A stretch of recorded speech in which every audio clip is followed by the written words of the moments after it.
Fucking dicks. I miss you. It's been 2 weeks. It's been 2 weeks since I've heard your voice. Feels like yesterday because it took me 4 goddamn hours to mow my lawn the first time. You kind of knew that going in. Well, it was a foot long. That was the reason. I did it a second time and it took me like 90 minutes. Oh, okay. Yeah, it should take me 2 hours start to finish to like trim and do all that shit too. But the first time it was like cold and windy and fucking 4 hours. I hated my life more than I hate my life all the time. Now I know how Jack feels. Jack with no lawn. Jack, no lawn Jack. I've asked him multiple times when he's coming over to mow my lawn. Is no response. He's actually looking forward to. Yeah, he says he is, but all right. What are we doing here? Well, this is surprisingly pleasant tasting. I'm excited to hear what that is. It's better than it should be. Sangria. I bet it's sangria.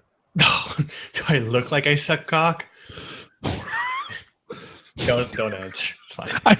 I'm sorry. It really took me by surprise.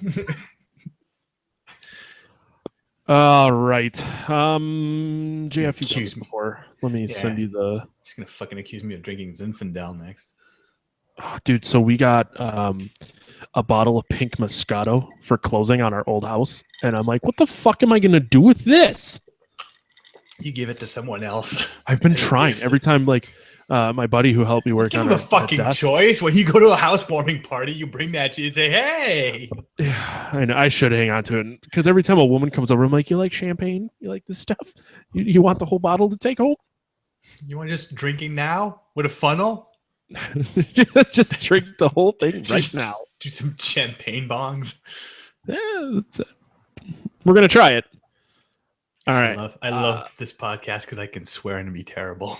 Yeah, you can say whatever you want. In the hangout, yeah, in the hangout chat is the Google Doc. So if you want to follow along, because I want to focus on your book, we're only going to do 2 news stories instead of 4. Okay. And then we'll get into the movie. Why the fuck is YouTube so shitty about updating so I can actually see the live feed and just the class that there is here? Oh, Growly's here. I can't even get to the fucking chat. This is bullshit. It's bullshit, YouTube. Probably get to whatever chat there is. Fucker in the pussy. So YouTube podcast there, I guess. Oh God, this is a shit show. Thanks for being flexible so I could finish doing man stuff. Matt, do you have the link? Because I'm getting pissed. Which one? The YouTube live feed link. Coming at you, boo. Hurting my butt. Can I have it? There we go. Yeah, it's in the chat too.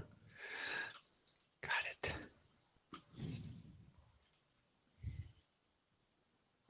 Hey, Growly.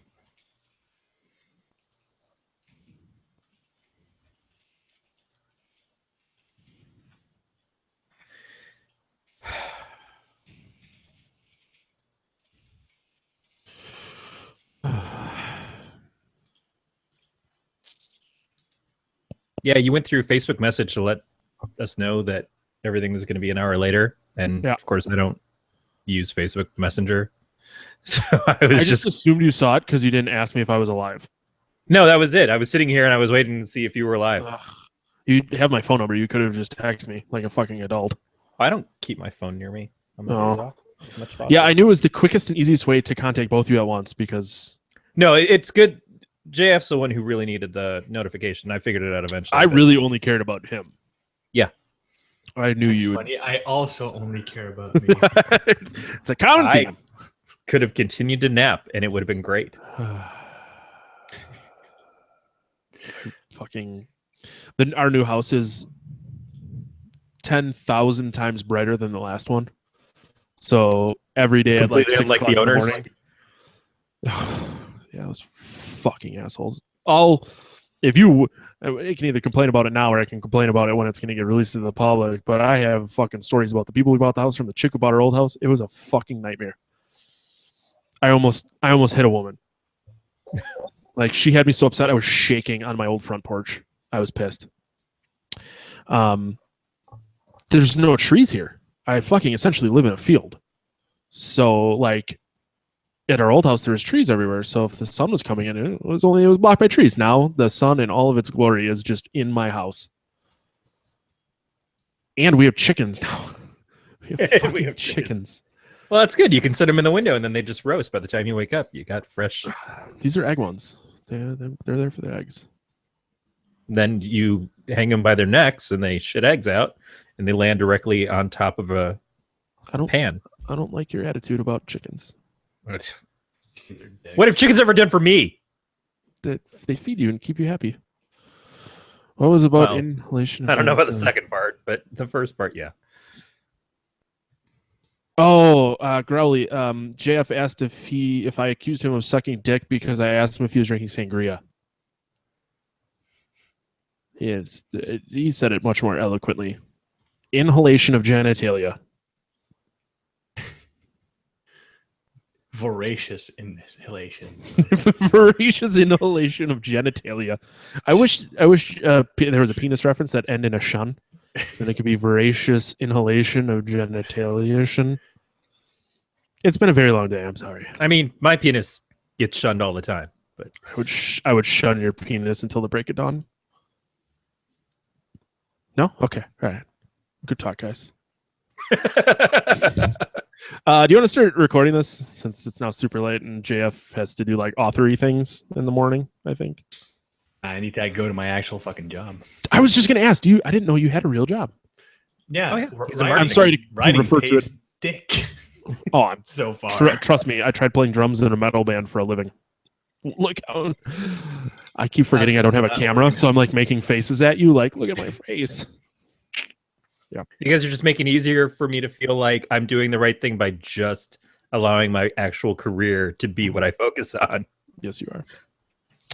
So since Growly's the only person here, he may have left, but my camera's in a box somewhere. So if you wanted to see my hair, sorry. You just get to see a vibrating bubble of our show podcast logo thing that vibrates when I talk. Somebody needs to shut me up. I'm just letting you go from here on. That's what I like about you. I figured JF. I've got to contend with you and JF and myself. It's basically Dave's worst nightmare. Might as well call Gregor on here. I don't have that much time. God in the Shed. God in the Shed comes out the 15th, right? Yes. Okay. That is correct. Officially. Although it's like available in a few formats before then.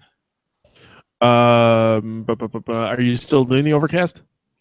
Yes, we are. We recorded an episode yesterday. It was a funny episode. Had you actually caught up on sleep yet, or was it? No, I have. Like, I slept 10 hours, which for me is twice what I usually sleep. Yeah. I'm still tired. I'm always tired. It's the stress, you see. I was talking to my buddy's wife that was here earlier, and I was like, the older I get, the more forgetful I am and the more scatterbrained I am. I said, I'm also more tired. I said, and then I'm more tired, so I drink more coffee, more caffeine, and then I can't sleep because I drink more coffee and caffeine, and then I'm tired, so I drink more coffee and caffeine. I'm like, there's a fucking vicious cycle. And then, of course, it gives you better clarity because the jitters are helpful. Yes, I can see through time. All right, so I'm going to top off my beer. Does anyone need to pee or anything? Well, that's up to you, right? I have to, pee breaks? I don't know. If you want to pee quick before we... As far as we know, you could be peeing right now. Yeah. Oh, okay. You asked if I had to pee. If you had to pee. And I'm like, maybe? No, I'm fine. Can you feel my bladder from here? No. No, I'm not doing a good enough job. Yeah, I was just if you have to pee quick, and then we'll start actually recording the show. I don't pee quick anymore. All right, I'm gonna start recording this. This is 91. Our logo. This is. I've seen our logo enough that I should know it by heart, but I really kind of like the font. Oh yeah, you can thank Brad someday. Brad. All right, gonna start the Yeah. Was there boobs in this movie? No. No. Yeah. I fill out our boobs category. Welcome to episode 91 of the podcast. Holy fuck, is that loud? Hang on, sorry. Super hot mic. I probably should check this. Corey, can you talk for me? I can talk, and I will talk, and then I'm gonna stop talking to let you guys talk, but probably not enough. Stop. I'm really glad that I checked that before, because it's not. God. Someone needs to spank me. Okay. Willing and able. You're in Maine? I'm in Wisconsin. Oh. Jeez. Sound so upset about that. Brandon and Nate are in Maine. That's true. They are. Are you okay with that? It's a bit close. I don't know. It's closer. Why the fuck aren't you working? I'm scared to try this. What does this get me? 2 fingers up the butt. 2 fingers up the butt. That is what I want. Not really 2 fingers up the butt, but I want audio to come in this way. Fingers are not from the same hand or person. Why not? I don't know. Maybe you should work on that. I'd prefer. Variety is the spice of life. Weren't we talking about fingers the last time we recorded? Probably. I'm literally just trying to level everyone out right now when we're talking about fingers and butts. I like it. I like your style, guys. All right. Cool. We're good. All right. Ready now? I'm ready. I hope you guys are still ready. Welcome to episode 91 of the Podcast of Terror production of Eagle Acting Network. I'm your host, Matt Stein. With me, as always, is Corey, 4 fingers in my butt, Scott. I mean, not all at once. Well, why? What good is it? Don't you start with 1 and then move to 2? No, you like a progression. You go progressive butt finger. Right, yeah. You've got to take your time and savor. Corey likes it when you go in dry. They're chicken fingers. Chicken fingers. I love chicken fingers. I haven't eaten dinner, and I'm drinking, and I really want chicken fingers now. So this is probably going to be a messy show. Our guest this week, he's the author of A God in the Shed. Is it A God or just God in the Shed? It's A God in the Shed. A God in the Shed. Co-host of the Overcast podcast and purveyor of poutine, JF Dubeau, my old French pal. How you doing, buddy? Je vais bien. I'm doing well. How are you doing, Matt? This is an American podcast. We speak American here. You introduced me as your French friend, so I felt but you like are. I felt like I needed to sort of prove my credentials as your French. I'll prove the friend part later. You're French Canadian. That's close enough. So funny. My mom went gambling yesterday, won like $800, and she sends me a picture of like her credits on a slot machine, and I'm like, "How many freedom dollars is that?" And she had no idea what I was talking about. Like a freedom dollar is a fucking American dollar, woman. I didn't want to hit my mom. Did she gamble in Canada? Is what you're getting at? No, not at all. It was in Green Bay, Wisconsin. Oh. On the reservation. As one does. Yeah. Jeff, do you want to talk about your book and your podcast, or whichever one means more to you right now? Amy probably listens to this, so you're on the spot now. No, it's okay. She understands that my allegiance moves depending on the promotional needs I have right now. Since the book's coming out, and what day is this releasing? So, okay, so we're recording this on the 4th. This will get released on the 6th, and the book comes out the 15th. So next Thursday, no matter what way you stack it. It's releasing on the 15th. This is the important thing, which is considered in a chronological term as soon. In fact, if anybody who really wants to have an early digital copy can just buy it off of Inkshares, and they'll have access to the digital copies immediately. So technically, it's already in the wild. Meanwhile, for Overwatch, I mean, we talk about Overwatch every week. So if you're listening to this and you did support your ink shares, do you know when the books are going out? Cough, cough, me. I want to know when my book's going to show up. Cough, cough. Oh, you mean when the actual physical books that you pre-ordered on Inkshares are shipping? Yes. I've already gotten notification that mine's been shipped. Yes. I did not. Oh, I have to go look right now because I moved since then, and I don't want more packages showing up in my old house because I don't want to deal with that fucking beast of a woman that bought my house. There's a good chance, unless you change the address at Inkshares, there's a good chance that that's where it's going to go because that's the address they have. And I don't know why they used to have a system where they would ask you to confirm your address, but they don't do that anymore, and it's weird. You're currently, if you go to the Inkshares website, your book is on front and center. Ooh, is it? I don't know if I'm going to see the same thing you do because I'm logged in, so I have a different interface as an author. I log in, the first thing I see is the Nerdist Sci-Fi Contest, which I assume you're entering. Are you not entering? I am not entering. I've been politely asked not to enter. Are they sick of you winning all the time? I've only won one contest, a sword and laser contest for my first book, The Life Engineered. Mm-hmm. So I'm not. It's not that is basically it's a complex thing I'm not supposed to talk too much about, but because the contest is with one type of producer, which is Legendary, which owns Nerdist, and like they deal with a certain agency, and currently the books I'm working on are represented by another agency. It's a question of not pissing off people and also not pissing off actual contestants. Because I'd be showing up with like my posse of readers, and it's that the contests are there to give a chance to people who are kind of new on the platform of getting some good visibility, and I'd be sort of hijacking that, or so I'm told. Yeah, and is your next science fiction novel the sequel to Life Engineered anyways? Isn't it Arc Android? Exactly. And to be honest, I am going to see, because the contest lasts until I think July. So I'm going to see if they're okay with me sneaking in a late entry with that book. But I have a feeling they're going to tell me, they're going to politely say, you know what, don't do that. They sound like dicks. And speaking of dicks, my dogs are barking. They're dicks. I understand their concern, and the thing is, like, to again, like, a lot of that is inside baseball, so I don't want to get too much into details because I don't want to speak out of turn.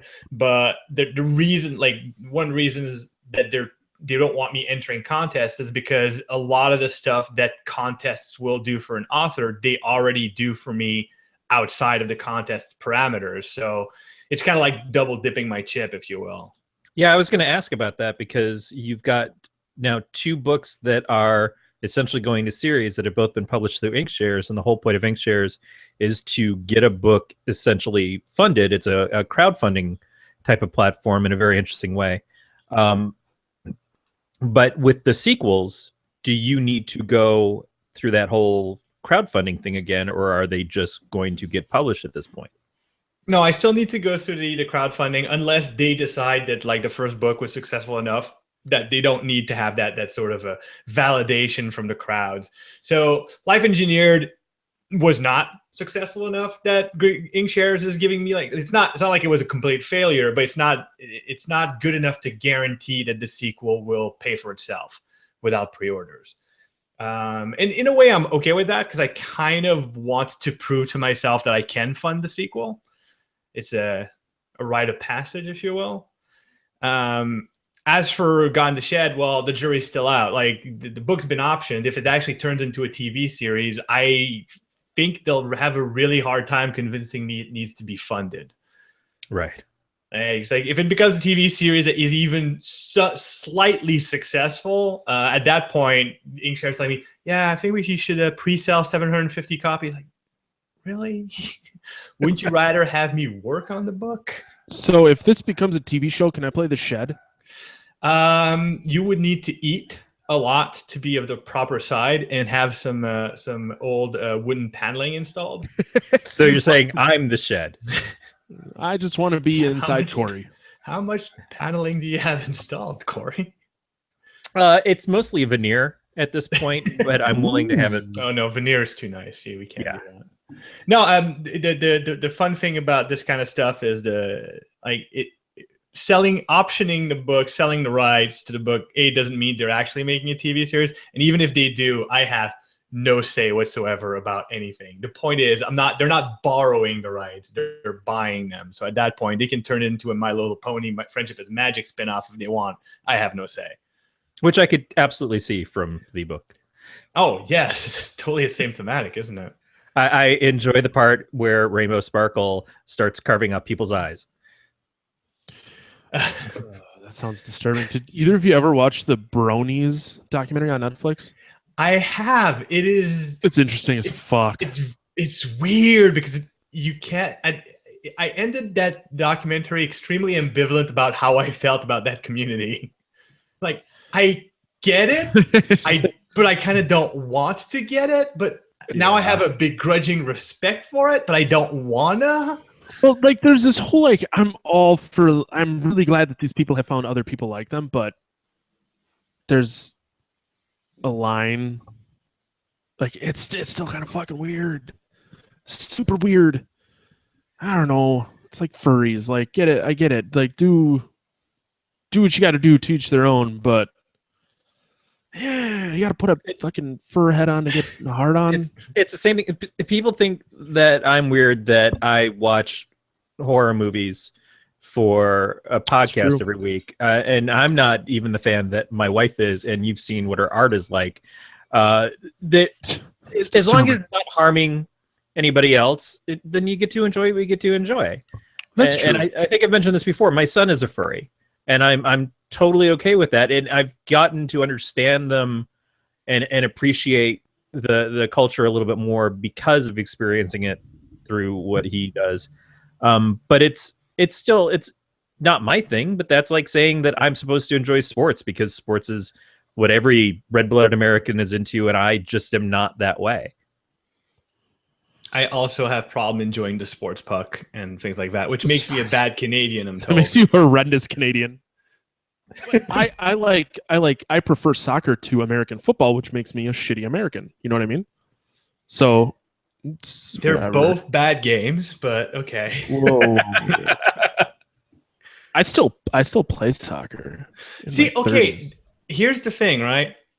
You play soccer and you love soccer and you follow soccer. Mm-hmm. That to me is normal. What I have a bit more problem with is people who have never freaking put on skates that will just get into a mad frenzy about which sports puck team needs to. It's like, I love that. You don't participate. You don't, like, your only emotional investment is completely fabricated. At least acknowledge that. And then they'll say things like, "We won the cup." No, I find I run into a lot. So my preferred soccer team is Chelsea. They're a London team, and I find myself often going, "Oh, we did this," and I'm like, "No, I didn't fucking do anything. I watched it. I did not participate." But I get the community sense of saying, "We did this. We're a team. We're blah blah blah. We jerk each other off in the shower afterwards." I just got a book published called "A God in the Shed" by J.F. Dubeau. Yeah, because I'm a fan. It's my book too. You know, it's well. Back up, Corey. Actually, see, this is where you're wrong, because you guys that pre-ordered a book and helped these books get published, yes, actually do actively participate. You're not just cheering from the sideline going, "Hey, I ate nachos while you did the thing." But those people are also paying to watch those sports teams. Those people are also supporting them and buying their merchandise and everything else. And without those fans, then they'd just be kids playing on the street. That's fine. I'm not sure how we got to that, but he's not wrong. Right. Well, I'm not prepared. I wasn't prepared to go into that level of discussion. No, we're not going to. For more on this podcast, including show notes, contact information, subscription links, go to gncast.com/pot. You can chat with us on our Slack channel during our shows at gncast.com/signup. While you're there, subscribe to our newsletter. Before we go ahead and get into some news, because if I don't keep this thing rolling, we'll be here all night. And it's late in Canada. Yeah, we're going to do some news. Then we're going to talk about Sinister, which I fucking love that movie, so I'm really pumped. We got to do the old, what you drinking?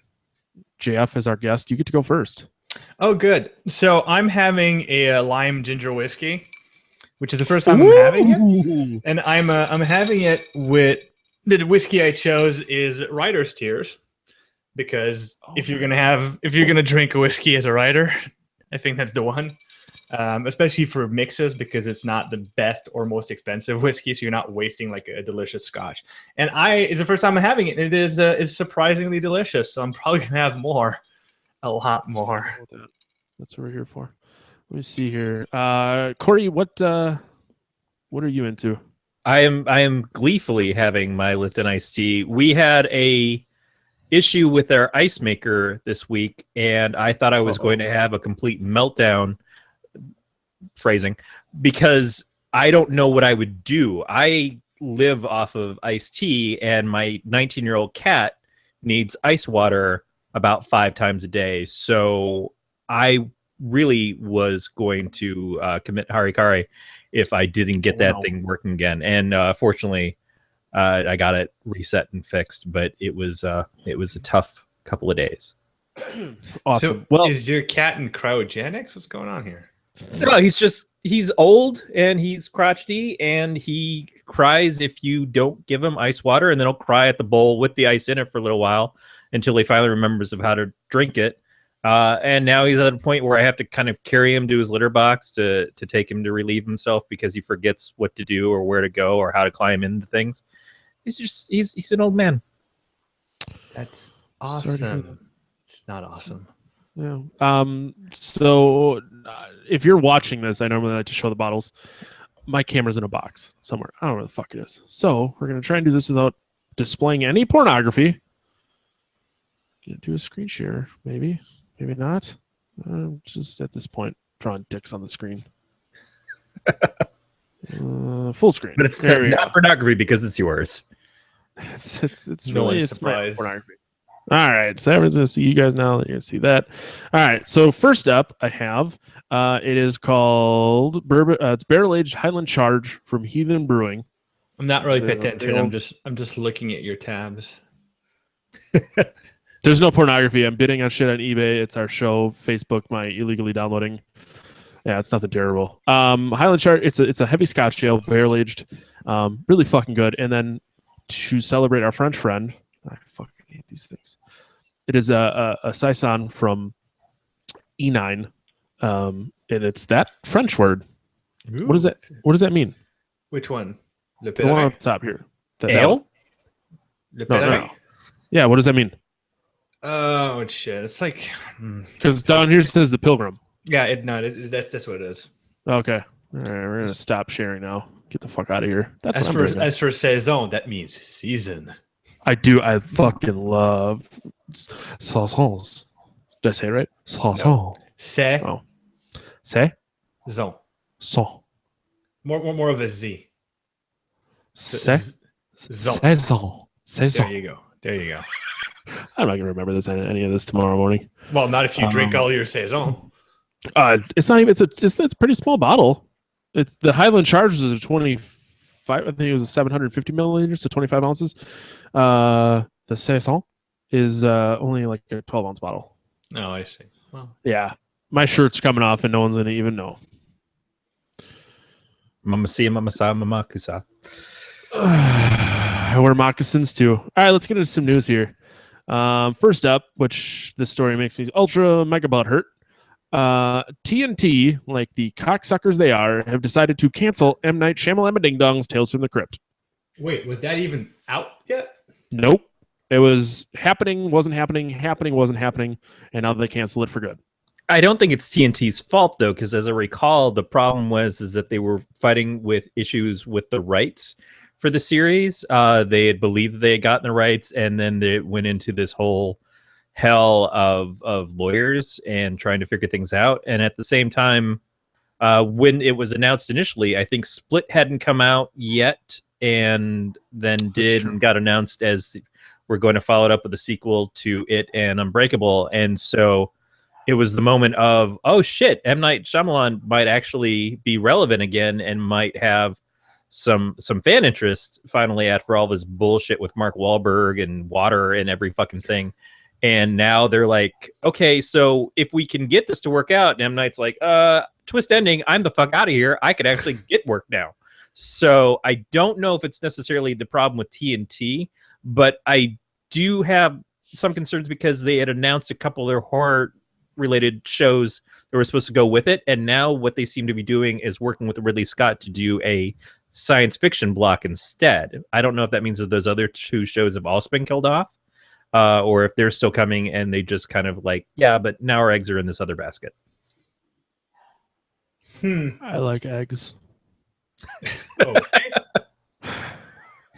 See, that's what I was going to say. This is the worst time to cancel this because Shyamalan Ding Bang Shyamalan Ding Dong is kind of having like his renaissance. I don't know if he's the one who decided like, oh well, the contract's up, I'm out of here. But just having his name on it, even if you get other writers, if he's just like a producer, that's still good. I don't know if it's necessarily that he made the decision either, or any of the decisions, but it seems to me that because of how things are working out for him right now, that he could have just reworked the show to not include Tales from the Crypt and made an anthology series himself and done all the things and just started out from scratch. And it would have been likely to be successful even without those ties. Because we already knew that there was going to be a new take on the Crypt Keeper, which is not something I was really hoping for. I wanted to see the original one as close to it back. So either way, he's just there to bookend the show. Like, right, but he's not important. He's window dressing. But then why even call it Tales from the Crypt? For the brand. There's Tales from the Dark Side. There's a lot of other brands that they could have stolen from. Yeah, but that's the one they had contracted. So I guess like once that sort of got taken off the table. Yeah, we talked about the anthology series that they had for Friday the 13th. They had the anthology series for Nightmare on Elm Street. Both of these things had nothing to do with the actual movies that they were based off of, but they still had those bumpers at the beginning and end. So they could have done the same thing with this, or just created a whole new brand, and like he could have had more control over it. Oh, I would love to see what they would do with like a new thing, considering like how things have changed. Because Tales from the Crypt, Paul Giamatti in a waiting pool just at the beginning of it. Hello. That would have been creepy. I would like to see Paul Giamatti in a waiting pool. Okay. No? All I'd have is a mirror, and it would work fine. You guys are dicks. No, I'm disappointed to not get Tales from the Crypt back, but I'm not necessarily disappointed to have a reworked, re-envisioned Tales from the Crypt. But at that point, why not just make a new show? Right, exactly. Why call it Tales from the Crypt? You have the question is then, is TNT going to still do these other two horror themed shows, or are they backing away from that and they said, well, we can't make that genre work because the thing that we're hooked on isn't going to happen, so let's go to science fiction instead. But now we're finally in the midst of Sci-Fi Channel deciding that they like science fiction again. So do we need a block of sci-fi shows on this other station? Or maybe that's what they do. Maybe TNT decides, like, every night of the week they're going to do some different kind of genre, which would be great. Not the worst idea. Yeah, absolutely. It's a great idea. We're seeing a lot of really cool stuff in both horror and science fiction. You look at things like the Expanse, and there's so much cool genre stuff. They could even have something that's freaking fantasy based if they wanted to, considering the success you have from Game of Thrones.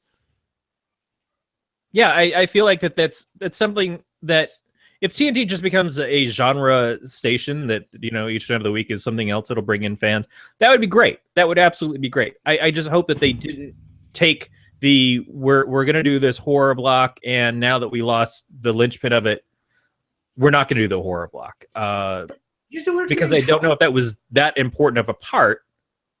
Right? That's the question. Like, none of these, like, to me, the important part of a horror anthology on TNT is a horror anthology on TNT. Like, M. Night Shyamalan isn't necessarily a horror icon to begin with. He's more of a twist ending type guy. Maybe thrillers. Very true. And he's not known for horror. He's known for the twist. Exactly. Yeah, and Tales from the Crypt doesn't need to be Tales from the Crypt. It can be any other packaging that you put for a horror anthology. But right now, horror is, although it's not the biggest overall draw, it is buck for buck the best profit maker in entertainment, except for books. Yeah, and I would like to see. Yeah, no one's doing that right now. There's certainly, we're getting more stuff in the horror genre on TV or on Netflix. It's starting to have a resurgence, but we haven't seen a block. We haven't seen a channel on regular TV, at least, or on cable channels dedicated to it yet. There's things like Shudder, which is online. There's a few other ones that I think that are doing similar things, but that mainstream block of it hasn't really happened. And so that was kind of what I was more excited about, is to see someone really double down on and say, let's focus on this. And that could be what pulls it more into the general zeitgeist than what we've been seeing on regular television. Yeah, and if you just look at the popularity of things like Night Vale, like Lore, last podcast on the left, like the love for true crime and horror is probably at an all-time high. CryptTV.com is releasing like these little 5-minute shorts online that are just they're gorgeous. They're great. It's a good time for this. They're dumb for canceling this. Yeah, it's really hard to argue that, because literally you could film a turd for an hour and put Tales from the Crypt on it, and someone would love it. I guess it's true. Like, once you basically they're trading in the easy cheat code access to the genre for having to actually make up their own thing and build their own brand, and maybe that's spooked them. Mm-hmm. But we are talking about Hollywood of today, whereas more often than not, the reason why these shows or movies are happening is because they've got a brand that they're trying to reestablish. That's why we're getting new Alien movies. We're getting new Halloween movies. We've struggled for some reason with Friday the 13th, but it is kind of well, let's put this back out there again and see if people will bite one more time. And finding the original things that both are good and connect to the audience in the same way is tough. So when you get something like Stranger Things, it's like, okay, well, Stranger Things just blew up, but can we make another Stranger Things, or are we going to do something where it struggles and then just disappears into the ether? Even the Scream TV series, while had some popularity and has made it back for a third season, isn't really lighting things on fire with the genre fans in the way that you would expect from something that was so huge at one point. I guess it's just, I don't know. I'm only getting seriously into the horror thing because of the book I wrote. Like, I'm getting back into horror in a way I'd probably never have been before. And I find it super exciting to see things like Stranger Things, and very disappointing when certain company producers, distributors have the opportunity to try to roll the dice to attempt to get that, and they chicken out. Yeah. So TNT, if you need JF's contact info, we can set you up with it, because it seems like you've got a hole in your block that you need filled, and there happens to be someone who just had their book optioned to do a show. So what time? Well, actually, TNT, if you absolutely need to, if you want to get my show on your network, you need to contact one Akiva Goldsman. You can probably find his information somewhere. You may have heard of him. And just inquire with his people about what you can do about that. The rest is completely out of my hands. I'll give you $20. Can I get a finder's fee? That's $20 Canadian, by the way. 10%. I'd do 20 American dollars. That's like, what, 450 Canadian dollars? I don't know if it is these days. 450 Canadian dollar dues. Well, see, here's the thing, Corey. As much as maybe your economy is not doing well, you got to remember, our premier, he's really good on television, but he ain't doing our economy any favors either. So, but he looks so good in white jeans. It's know, and sometimes he wears Star Wars socks. Still, people are going unemployed, and people are starving in our country. Help! It's just that's a sub. It's a sub note. Yeah, a footnote. Guys, it's a footnote. I figured it out. Footnote. Star Wars socks. I see what you did. Footnote. Let's go on to the next story. That's not really a footnote. Let's just go on to the next story. The Conjuring 3. So have either of you seen Conjuring 1 and 2? I have not. Well, no, and I have a laundry list of horror things I need to watch. I have a laundry list of everything. Of laundry? I really wanted to watch these movies, but I keep not doing it because I imagine at some point it's going to be one of those things we do for the show.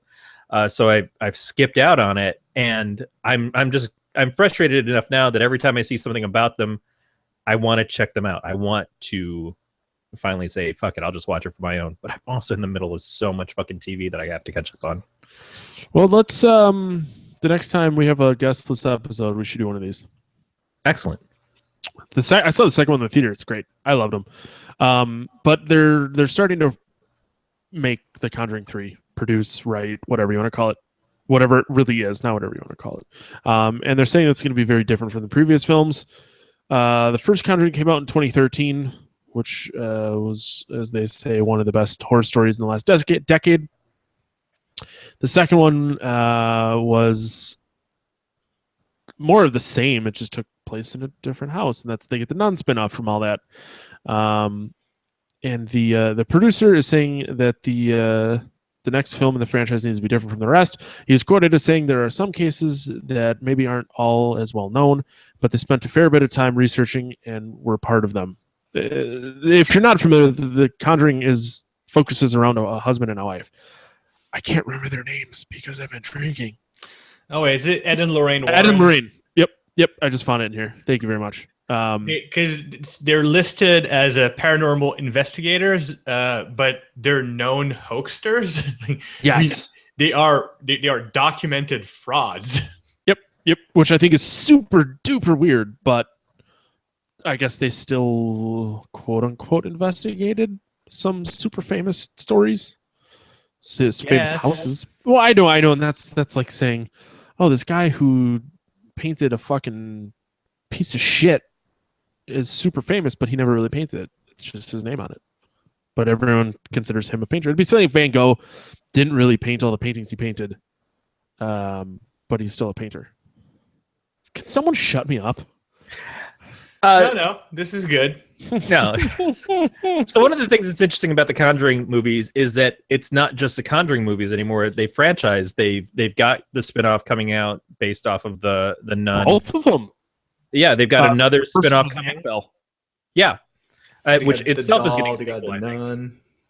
So that it's one of those things that what you see a lot in Hollywood right now is everybody's trying to create their own franchises. There's the Universal is doing the Universal Monsters with their Dark Universe stuff, which they're starting with the Mummy with Tom Cruise and is involving Jekyll and Hyde is kind of the supernatural paranormal investigator group head, and it's going to go into the Bride of Frankenstein and then possibly the Wolfman with Dwayne The Rock Johnson is being rumored right now.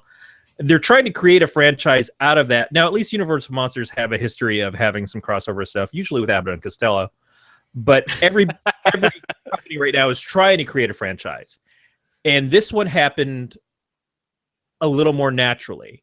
The Conjuring came out, and they had the spinoff, and then they had the sequel, and now they've got another spinoff, and then the first spinoff is getting a sequel. And then, of course, they're doing the third one in this. So it's nice to see that happen with what is one, a original concept, and two, that wasn't announced of like, oh, we're going to do this new franchise of horror movies and they're all going to tie together and it's all going to be these things. And then they'll team up at the end. I don't know if any of that is even something that would be considered. The Nun going on tour with the doll and doing like ventriloquist shit, but it's still a live sex show. It shows that when you do it without it being that's the focus and you're just trying to tell good stories and make good movies, then it can happen on its own, and that's where the success comes from. It doesn't come from trying to force feed that shit into everybody and say, oh yeah, we're seriously all of these Spider-Man characters that aren't going to actually tie to Spider-Man, but we're going to make them their own shared universe anyways because we have to do something to make money. Thank you. We're Sony. Please buy our phones. No, I agree. Like, it's a difference between having something that's kind of like shoehorned and something that feels more organic.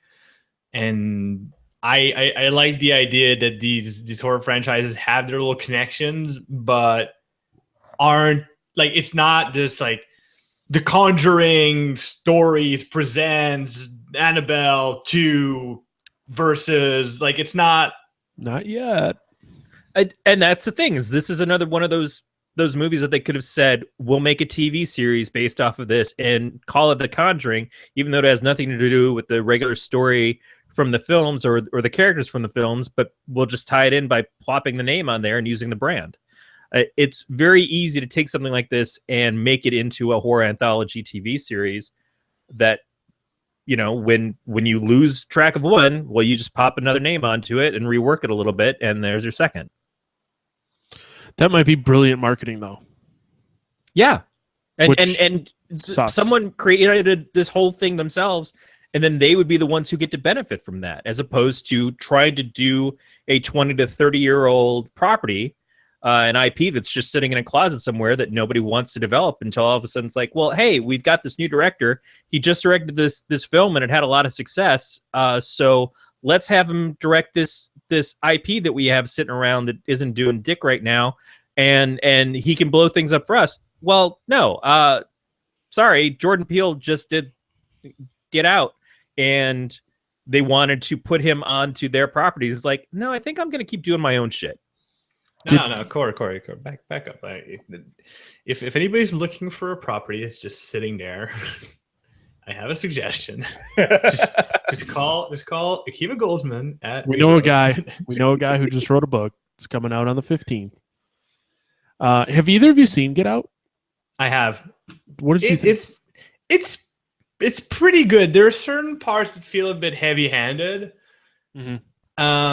But I like how it sort of pivots on itself at some point, and everything that's supposed to be social commentary is pushed far into the background, and the horror aspect of it is just pulled to the foreground. Corey, did you see it? No, the wife asked me to grab it for her because she's been wanting to see it, and then we just haven't.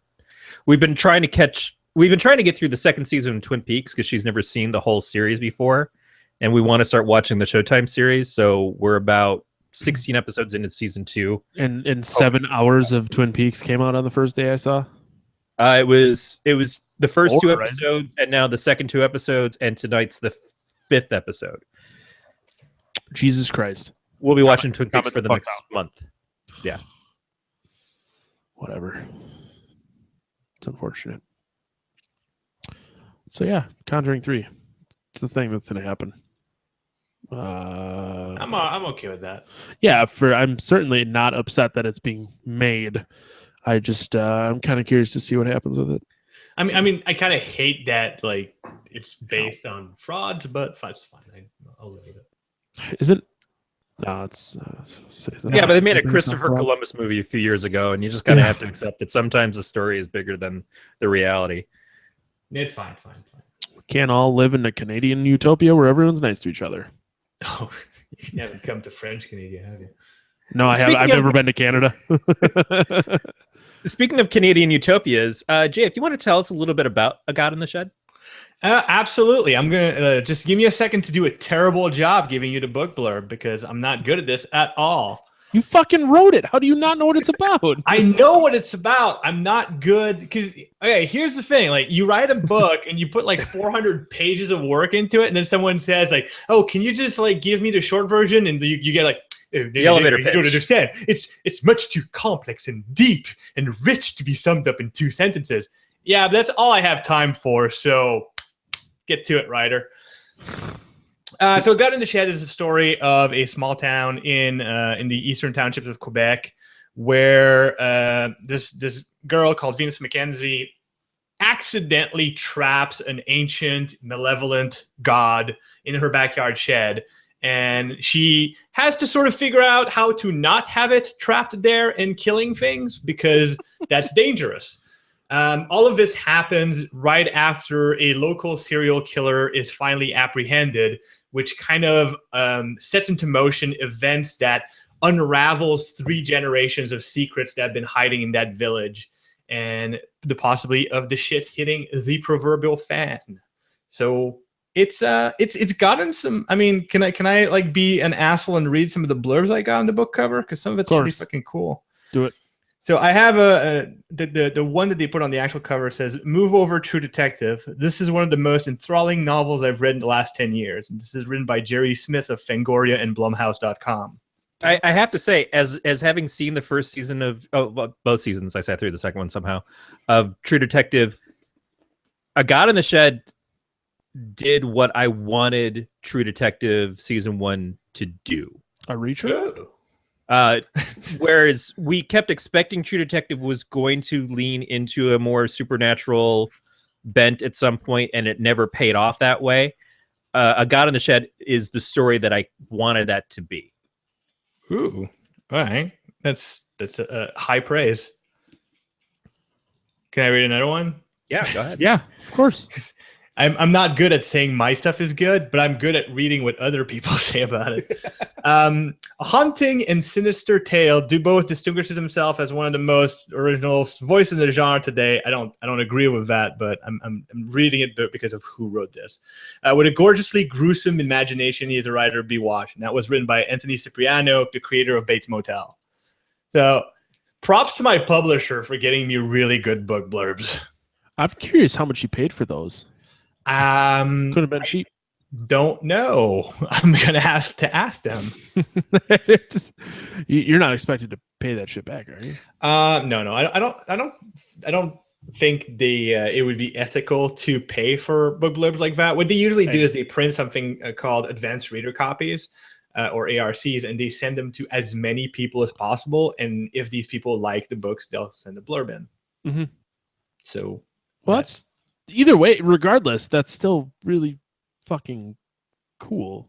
Now, where's the other side of that, though, where that person then contacts you and says, "Hey, I read your book. I really enjoyed it. Would you be interested in working on something related to one of my properties? Like, we're finishing up Bates Motel right now, but I've got this new series, or maybe I'm interested in doing A God in the Shed, and I heard it got optioned. How do I get to be part of the writer's room on that?" Funny thing about that, they don't contact me. They contact the people who own the rights. So I'm kind of I'm in the clear for that kind of stuff. But what happens if they contact you about your next thing? That's the thing too, is that we talked about IPs in Hollywood, but Hollywood's always hungry for the next intellectual property as well. And if you're a content creator, it's like, so Andy Weir did The Martian, and The Martian blew up, and everything about that happened. And now his second book we know is already going to be made into a film, and we haven't even seen the book yet. Mm-hmm. It's Artemis, I think it's called. Yeah. But the thing is, see, the difference between me and Andy Weir is that Andy Weir is a New York Times best-selling author, and I'm some dude who wrote a book. Right. So no one's necessarily beating down my door to offer me deals. Does that mean I'm not working with some people to try to generate more work for myself? Of course I am. And if this book is at least moderately successful, or at least scratches the itch of some of the people who gave it attention in the first place, then maybe that will open some doors. It's just that's the kind of thing that I'm kind of taking one step at a time. But on the other hand, I mean, I have a sequel that I need to write for it. I'm working on the sequel for Life Engineered. Actually, I'm done writing the sequel for Life Engineered, except for a couple of reworks here and there. And I am working on developing another different property, because one of the advantages, like the only reason God in the Shed got optioned is because some people read Life Engineered. They went, "This is nice. We can't do anything with this kind of property because it would be too expensive to produce. What else does that guy have?" And I had something. If I don't have anything to show, if someone's asking what else does he have, I'm screwed. So I'm trying to always have something that I can say, "Oh no, I have this idea," or "I have that idea." So this is the kind of thing that like I'm working back and forth with my publisher where, I mean, probably not supposed to say too much about it, but we are trying to develop like my next quote unquote thing that we can work on together. So yeah, I find that interesting too, because what I hear from certain authors is that if you jump around genre too much, you lose some steps because your readers don't necessarily want to read that other genre. So if you have fans of your sci-fi stuff, they're not necessarily going to be fans of your horror stuff. You also, I know you're working on, I don't know if it's necessarily fantasy related, but I know you're working with Ed Greenwood on some things right now. And that could lead to people who are like, oh yeah, but I'm not interested in fantasy D&D type things. So where's my next horror series from JF? Or where's my next robot series from JF? And it sounds like in your case, that's actually more of a benefit, because where sci-fi was going to be a harder sell as far as getting stuff optioned in properties, the fact that you could say, oh, I've got something in a completely different genre, and that's going to be much easier to produce, much more cost effective to produce, and you know that I can tell good stories already, that worked out to your benefit. And that's because I'm in a very narrow window where that can happen. I'm not established in a particular genre, so people don't expect anything specific from me quite yet. If God in the Shed becomes huge, I'm going to have a lot of trouble going back into sci-fi for any serious project. Like sci-fi stuff is going to be more of a passion project, while the horror stuff is probably going to be my focus, just because that's the brand that most readers will know me for and want from me. But I'm right now, because of how the internet works, where you're not like, people are not, when you're at my level, people aren't fans of your work. They're fans of you doing that work. And they're very forgiving about you jumping from one genre to another. Like a lot of people, one of the weirdest and most fun comment I've gotten from God in the Shed is people that say, I don't usually read horror, but I'll read that. And then after they read it, they say, I don't read horror, but I liked this. And that's super cool for me, because it's undeniably a horror book, but that it manages to appeal to people who aren't usually horror fans. It's a lot of fun for me. I also find it to be, and I should mention, I got to read this. JF was nice enough to supply me with a copy before it was released. It's a very approachable book, and I'm a horror genre fan, and certainly I've read a good amount of that stuff and watched the films and everything. But I found the book something that is very approachable, because it's not something that's hardcore in a lot of the ways that I would think of what some people in genre try to do, where it's very bloody, very violent. The descriptions would be deeper. What you did is you did a lot of the things happen off screen. There's severely stomach turning ideas and stuff that you present, but a lot of them are after the fact. You're not seeing them as they happen. You're seeing the after effects of it and how other people react to it, which I think makes it emotionally more compelling. But it's also, as a story, what you did is you seem to focus on character first and foremost. And I like that. Every chapter is named for the character who's giving the point of view in that chapter. And I thought that was something that kind of tied me into the people in the town first, as the story kind of described gets built up around their experiences and parts of it. And I found that to be quite good. And I know that, and if you haven't, listeners should check out JF's recent interview on Mind of a Geek by our friends Nate and Brandon and Hugo over on Ink Geek Studios. He's on this week's episode. I know that you talked a little bit about some of the comparisons people have made that you get compared to King, and I could certainly see parts of that in things like Stand By Me. I like to think that I'm somewhere between Barker and King, in the sense that alphabetically D is definitely between the letter B and K. Otherwise, I don't see, like, I find these parallels to be, and as flattering as they are, I think they're kind of like they're too easy to make, because everybody knows Kings, everybody knows Barker.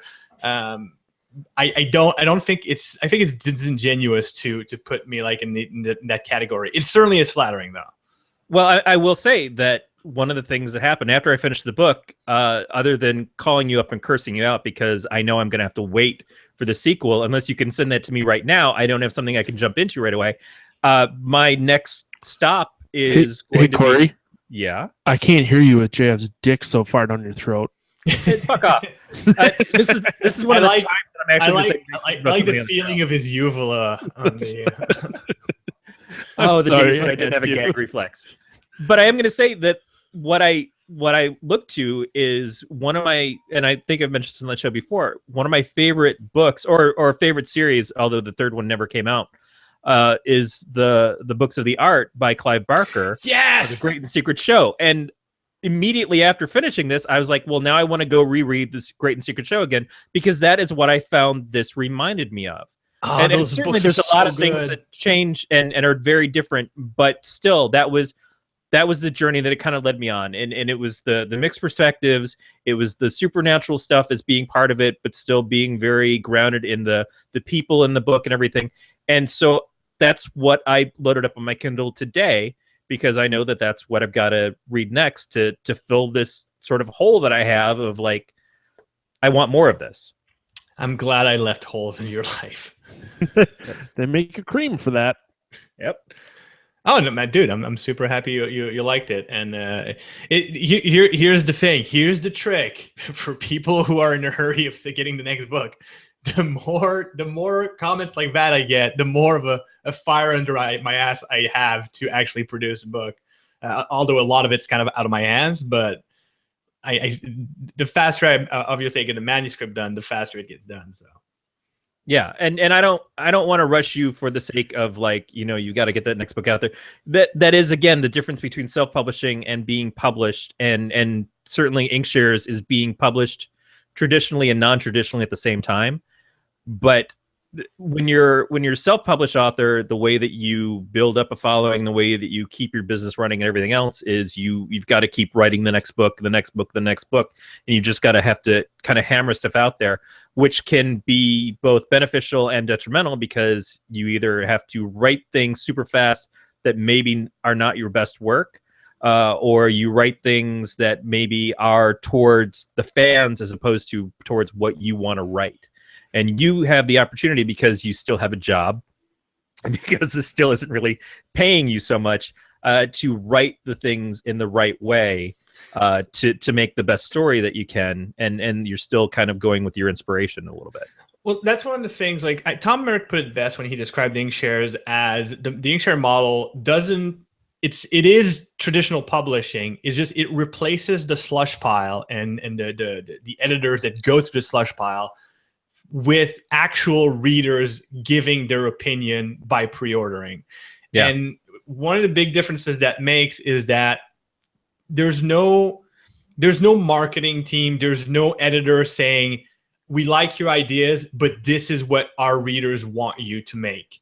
Instead, it's the writer saying, I have this idea and I have this many people that want to see this idea.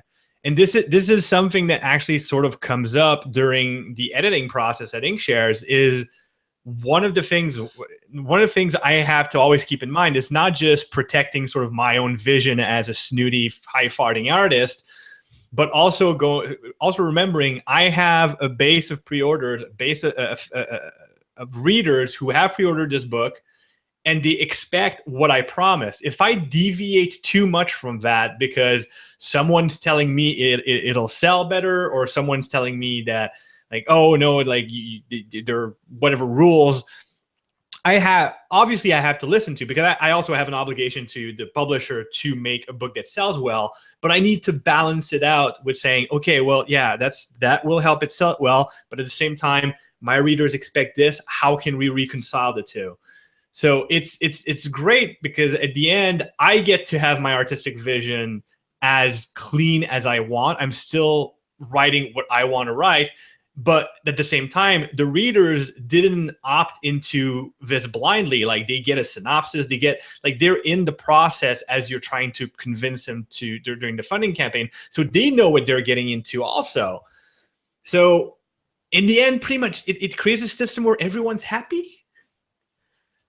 Yeah, and like you said, the part of getting ArcAndroid published through Inkshares means that the people who read the first book, you get to see if they liked it enough to come back for the second book.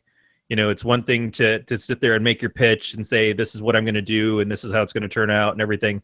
And everyone goes, yeah, I want to support that. I want to read that book. But once they've read that book, do they return? And while I expect that that's very much going to be the case, it's a good kind of test of like, was this the right move or not? And when you're self-publishing, you don't know until you've written the thing and it's out there and you see whether or not it sells. You get a little bit of advantage of, well, you'll find out if it sells ahead of time. Yeah, exactly.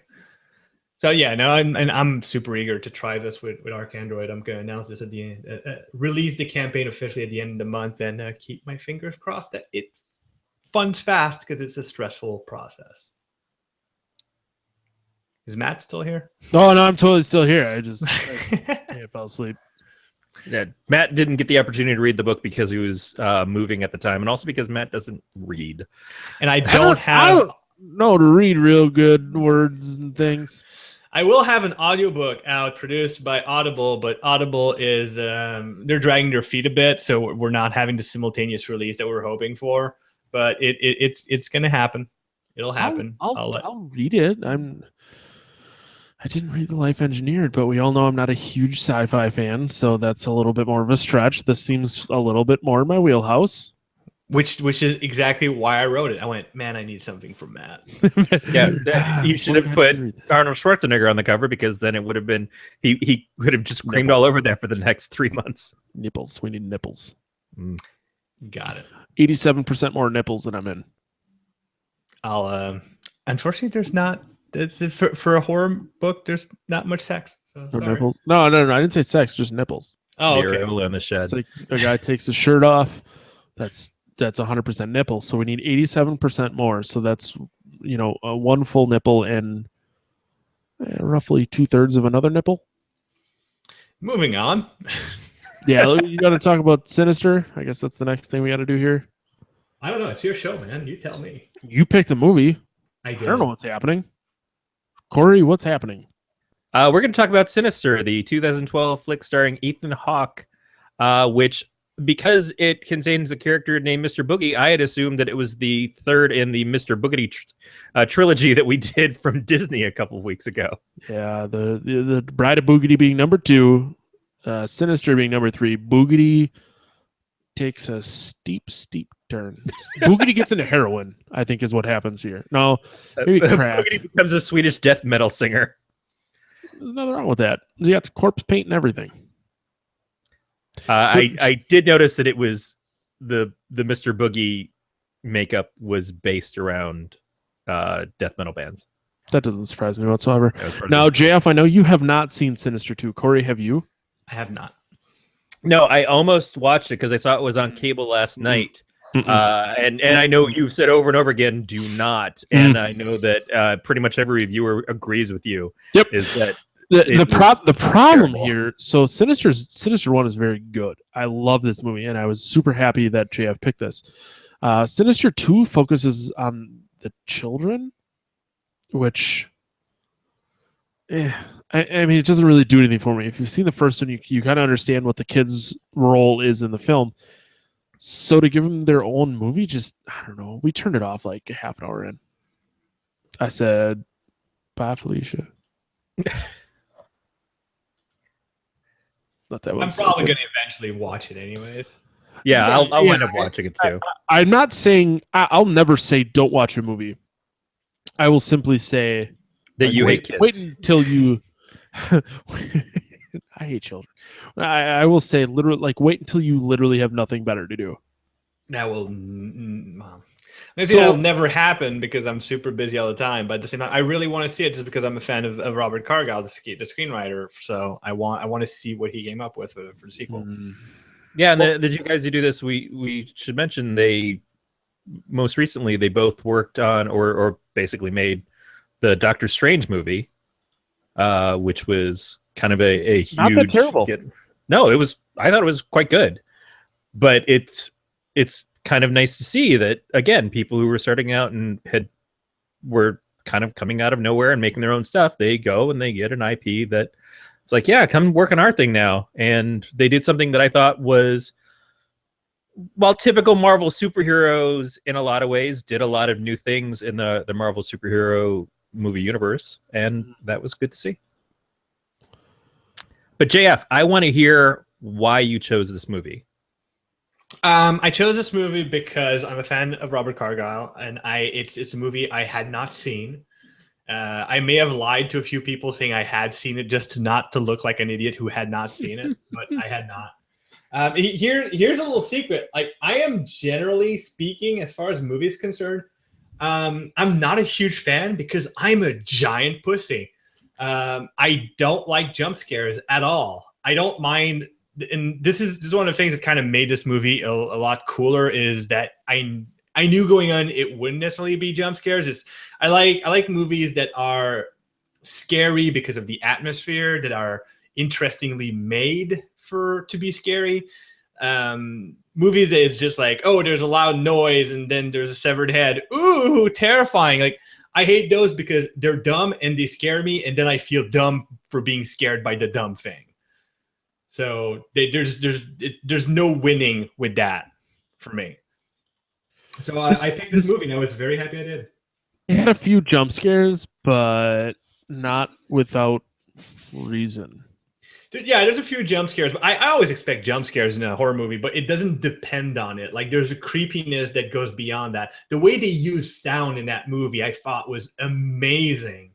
It's every time you go, like, there's a distinct difference between when you're in the quote unquote rational world and when you're into Ellison Oswald, like the main character's sort of insanity world, where, like, when he's drinking and watching the home movies and you can see that, like, it's eating at his soul. They do something with the sound by just tweaking it a little and adding all these little noises in the back that are just unnerving, that really makes it clear that you're not in the same place. But when you go in, they sort of fade it in kind of slowly, so you don't notice. And when they stop, when you get out of that world, it's like a smash cut with the sound that just really pulls you out, and you realize, oh shit, no, we were in that thing. So it feels like you're falling asleep in a dream and then waking up. I absolutely love that. It was I really agree with what you said, because there was a lot of times in which he was watching the home videos and the sound would change or the music would change, and you kind of like don't even realize it's happening.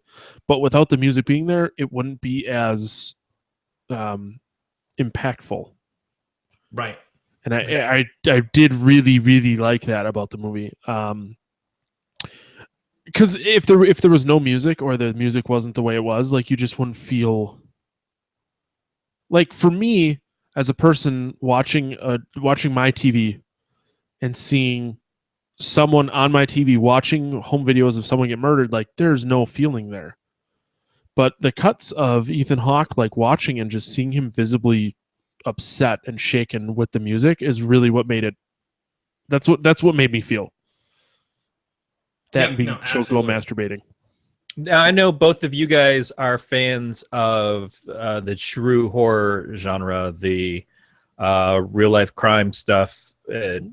Matt and I have talked about it a little bit. If we had thought it through, we would have probably done that as a genre of our podcast. If we were smart. Fucking rich as shit right now, but still. So let me interject you real quick. Jeff, have you ever listened to the Sword and Scale podcast? It's every single episode. That motherfucker gets over $20,000 a month from Patreon. Mm-hmm. I don't even get chicken feed for doing this. By the way, you can go to patreon.com/Galactic Network and support our podcast network. Just little as $1. You totally can. That's a real thing. It's not going to pay us. No. Here's the trick. Here's what you need to do. You need to do a podcast, shift the focus from horror to true crime, and just put some background music that's creepy, and read the Wikipedia page of every serial killer. And if you can once in a while have an interview with someone that's like tangentially connected to the crimes, you're in. You'll be raking in the cash. Or if you're already an established comedian and you talk about true crime, you're also in. I would totally get Henry Zebrowski on here if I could. I am a huge fan of Your Pretty Face is Going to Hell. Here's a question for Corey. Matt, you're benched again. So I was having this discussion. The character of Randy McKenzie in Gun in the Shed, played by Henry Zebrowski. What do you think? I don't know who that is. Oh, never mind. So maybe that is more a question for Matt, but he hasn't read the book. So whatever. Sorry, you didn't send it to me, and I really didn't have time to read it as much as I wish I could. You said you didn't have time. I really would not have had time, but I'll wait for my copy, and then we'll circle back. Perfect. I've only ever seen Henry Zebrowski in Your Pretty Face is Going to Hell, though. So. Oh really? Oh, you can Google his face. I mean, no. I certainly he's a very recognizable face. I just haven't seen him do anything other than what he does on that show. He was on Heroes Reborn, the classic, definitely Emmy nominated, I'm sure, or something. Is Heroes Reborn a reboot of Heroes? Oh, he was on the Wolf of Wall Street. He was in Dirty Grandpa. I didn't know that, and I've seen that movie more than once. So maybe which character would he play? I'm looking. IMDb very slow. The character of Dr. Randy McKenzie. Yeah, medical examiner. I can totally see that because the way that you describe, the character, he's not, one of those like super fit people. The way he kind of lusts after the burrito, but has the attraction for the other doctor that's working with him and stuff. I could absolutely see that. Right. I'm just toying with ideas in my brain. No, that's a good pull. I like that. So and what I was going to say in relation to true horror podcasts and everything is that there are a ton of them out there, and I think that there is like anything, the cream rises at the top. We had our friend Erica on a couple weeks ago, and what she does with her show, I don't think we'd be capable of doing that type of show. I don't have the attention span to like investigate. Yeah, so when I see someone like her with success, I don't blame the success on the fact that she picked the right genre. I focus that she's got success because she's really that good. Right. But Corey, you and I have had this conversation multiple times. Is you can listen to any two assholes on the internet talking about horror movies. That's what I keep banking on. Our friends and fans of the show come back because of how you and I interact with each other. And that's the same thing with true crime. Is like I listen to Apex and the Abyss, which is Erica's show, because I enjoy listening to Erica speak. I listen to Case File because the Australian fella, I enjoy listening to him speak. Sword and Scale, the more I listen to it, the less and less I like the guy, but I do enjoy the stories. Yeah, and I like how raw he is about things. I don't like how like overly dramatic he is for no fucking reason. No, but I like how he doesn't shy away from giving us a 20-minute 911 call about like a kid getting murdered. Exactly, and that's what I do like about it. And not like as in, oh boy, can we have more kids getting murdered, but more in the sense that this is raw footage. This is the reality of it. Exactly. Yep. And as someone who's trying to write and create horror stories, being able to see real horror and know how it feels and how it sounds, so that when I write something similar, it doesn't sound like a pastiche or a parody, is very important. Doesn't do much for my sleeping patterns, but okay. See, I don't have problems with it. There was the one episode with the and sometimes I really worry about like my mental state because a lot of that shit doesn't bother me.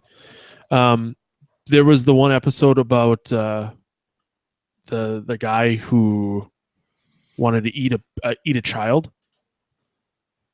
I'm sure it was the one that was read like 80 to 90% of it was just like text to speak. Oh yeah, no, it was the guy who wanted to, but like there's no proof he actually went through with it. Like that one made me a little uneasy just because of like the monotonous tone of the text to speak voice talking about like, oh, I wanted to eat her pussy and it looked so good. I was just like, oh, but yeah, other than that, I don't know. Maybe I'm just really good at like differentiating from like real life and things that affect me. It's totally real, but I don't know. Well, one of the things that kind of, and I don't know if helping is really what we want from that kind of thing, but one of the things that does help is when you're the kind of person who's, and I have a feeling that you guys are probably in the same boat as I am for that kind of stuff. But when you realize that right this minute, as we're having this conversation, someone somewhere on the planet is having a horrible death. Yep. And in 2 minutes, there will be another. It's just a number. Here's hoping.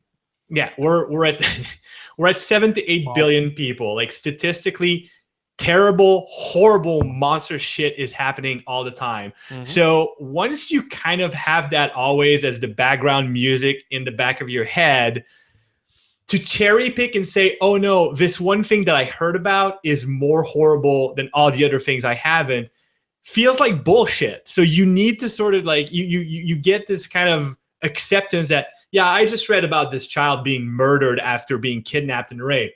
And I acknowledge that it's horrible, but I'm not going to lose sleep over it, because if I lose sleep over that one, I have to lose sleep over all the other ones. Otherwise, I'm a hypocrite.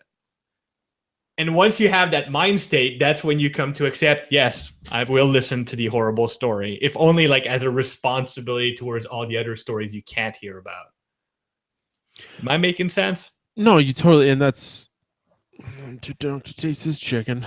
That's a really interesting way to look at it, because it's never been presented to me in that way. You know what I mean? Like, by not listening to everyone's terrible story, you're not, man, I don't know how to, I get what you're saying. I'm trying to now like quantify it into words. Yeah, you have to, the human brain has to have a level of being able to detach, because otherwise we can never function. There's too much stress. I feel like people who have PTSD, probably what happens is they lose some of that ability to detach, because they've just been overwhelmed to the point where you can't let something go at that point, and that's why things become so difficult for them. If I thought about every bad thing that happened just in the general area around me in a day, and there could be a day where there are no car accidents, that there are no people getting murdered or whatever, but there's still so much pain and anguish that goes on, I would not be able to function. I would just be fetal position the entire fucking life that I am on this fucking planet. So I have to be able to say, yes, I'm watching the news and there's something horrible going on, and I feel an empathy for that, but at the same time, I can't let it rule my entire being in the way that it deserves to, because the next fucking horrible thing is going to happen, and the next fucking horrible thing is going to happen, or they're going to all happen at the same time, and I will just become so overwhelmed that I don't get to be my own life anymore. I don't get to do anything. It sucks, and it's not to take away the importance of any one thing, but we're all also kind of dealing with our own shit. Yeah, exactly. And that's why listening to horrible stuff at some point, it's not desensitization. I feel it's more of a rationalization of the sentiments that you do have. Now, the difference is that there's the level of people who crave those stories. And that's where a lot of people who do these shows come in. So you have someone who's like, I'm a fan of this genre and I want to make these shows because I'm kind of obsessed with it and everything. And what people are weirded out by is that they don't understand how you can be a fan of something so horrible. But it's like anything else. A fascination with something doesn't mean that you're condoning it as much as you just want to understand it. Sometimes it's personal. You need to understand it. Sometimes it's because you're dealing with your own shit, and this is a way that you step outside of that by dealing with something that feels not necessarily fictitious, but because it's not happening to you and people you know directly, it's sort of made to be okay, and you can explore it in ways that you can't explore things that are close to you. It's hard to say the whys of the reasonings, but like anything else, we go with what we're into, and we just have to kind of do no harm at the same time. Yeah, no, it's a good way of explaining it. How did we get why these things are so popular? How did we get to this point? Because we're watching a movie where the lead character is a true crime writer, which I thought was part of the reason of why it was chosen. No, actually, this is one of the things. This is actually one of the things I don't like about it, because I find it is, and with all due respect to Robert Carlyle, who I think is awesome, and I hope he's on my other show 40K Radio again at some point, because that was a great episode when we had him on. Anyways, but with all due respect, I find that writers writing about a main character who is a writer is super lazy, and I don't like it. So Stephen King is just a complete fucking asshole. Not an asshole, but shots fired. No, it is, like, if you're asking me what is the biggest weakness that Stephen King has, and my answer will be he only writes about freaking writers. He does. As in only things only ever happen to people who write books. And I know you're supposed to write what you know, but I'm pretty sure he's had other jobs, or he knows other people with other jobs, or he can interview other people with other jobs. And I feel that it would, because here's the thing, not everyone's a freaking writer, so it's not necessarily automatically relatable. And also, once in a while, it's cute, but when it's always that, especially in the horror genre, it gets tedious. He could have been so many other things. Like, he could have just been a guy who moved into a house. He didn't need to be a writer. It's true. Yeah, I get why it works in the context of the story, because the reasoning of moving to the house and why he is so obsessed with it and why he won't let it go, it works in relationship to him being a writer. It works in relationship to him being someone who had a hit and is trying to get that again. And so he's allowing himself to go deeper and deeper down this hole that maybe he wouldn't if it wasn't for the fact that he was so desperate to get that next novel out, and seeing it as being his way out of a like, I was successful once and I haven't been successful in a while. What do I need to do to get that back? But I understand what you mean. Cargill did a good job of using that trope. Is just not a trope I'm happy with. So, and again, like, the rest of the movie, I think it's even better than I thought it would be. Like, I expected it to be good, and it turned out to be great, which is awesome. It's just, as I say, the idea that what attracted me to it is that particular fact it's completely the opposite. Like, that is the one weakness I find in the film. Yeah. The one thing I can think of is, if he wasn't a writer and he wasn't writing about the specific thing that happened in that house, had he found the box of tapes, he simply may have just watched it and been like, "Ooh, that's fucked up. Call the cops. The movie's over." Handed it off, right? But because he was a writer and he wanted to dig so deep into that story, he kept watching the tapes and he studied the tapes, and then it became an obsession. And then he wanted to figure out, and that's how Mr. Boogie came out. And does that need to be? Know that in the story we see that other families that have gone through this, and they all kind of go through the same sort of thing. I can't assume that every one of those other people is also writers. So what led them down that path, and what would those stories be like? But it certainly is. I mean, it's the whole reason for being from the very beginning to the very end. It's my book is more important than the comfort and safety of my family. My book is more important than watching these horrible, distasteful things. And I should probably be sharing this with the cops to find a resolve for this. But I'm going to do it for myself first. So he's not portrayed as a very good person in this, and I appreciate that too. Is like, yeah, you're a writer and you write the main character as a writer, but you made the main character a real dick. So good on you for that. It's just, but I do see in the story how it makes sense, and because the story came to him from a dream from watching the Ring, I think it was. He saw The Ring and he had a dream about seeing a video where a family was hung. So him being a writer and having that dream, it kind of makes sense that is his jumping off point. If it was that was all of his things that he does going forward, then yeah, I would be a little bit more upset by it. But in the context of the movie itself, it didn't bother me. Yeah, no, and I'm not upset about it. It's just that when the characters announced that, he's writer, I went, Of course he is. Right. So you didn't know that going in. Let's move on. No, I didn't know that going in. Like I intentionally avoided reading like the all the Wikipedia articles and stuff like that. And again, not upset. It's just like you go through this thing like, I guess he had to be, if that's a horror movie and it's the main character is a dude, it has to be a dude who's a writer. So, but like it's not like I went to my scorecard and said, well, -1 for you, Sinister. Like it's just that it was so in line with everything else from King and from so many other sources that I went, it didn't feel, the character didn't feel special from the onset. Like he had to earn it again later. Yeah. And being a dick certainly helped. And he was. Yeah, he was a huge dick. And yet you still don't necessarily feel super thrilled at the end.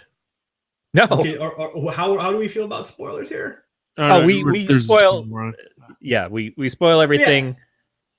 It's still not happy about his death at the end. You still feel like, oh, that's a bit much. Like he repented. Why?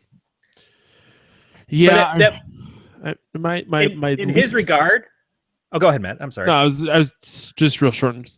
My least favorite thing about the ending is the jump scare at the end. That's all I got. Oh yeah. That feels like someone told. Oh, we need to have that in there. It's very unnecessary. Yeah. I was gonna say the thing with the ending with him was that he did repent, but the whole thing happened because he had started down that path in the first place, and he wasn't honest with his wife about why they were moving to this house in particular. He wasn't honest with his family about the things that were going on as it happened. And so, yeah, you feel bad afterwards, but the whole thing was cause and effect because he decided this is something that he wanted to do or needed to do above all of his family's needs. And his family's all like, we didn't want to move. We don't want to be here. And especially in this house that is causing his son to have more and more recurring night terrors. And his family is being looked at as sort of pariahs in this town. He's getting abuse from the cops, not even abuse, but just kind of like distrust and a little bit of resentment from the cops in the town as soon as he shows up. And it's like, hey, as much as I don't like you as a writer because you've said some bad things about the cops and stuff before, I really think it's kind of gross that you moved into this house where this family died. It's true. So it's not just that you're an asshole in my eyes, but it's obvious that you're actually literally an asshole.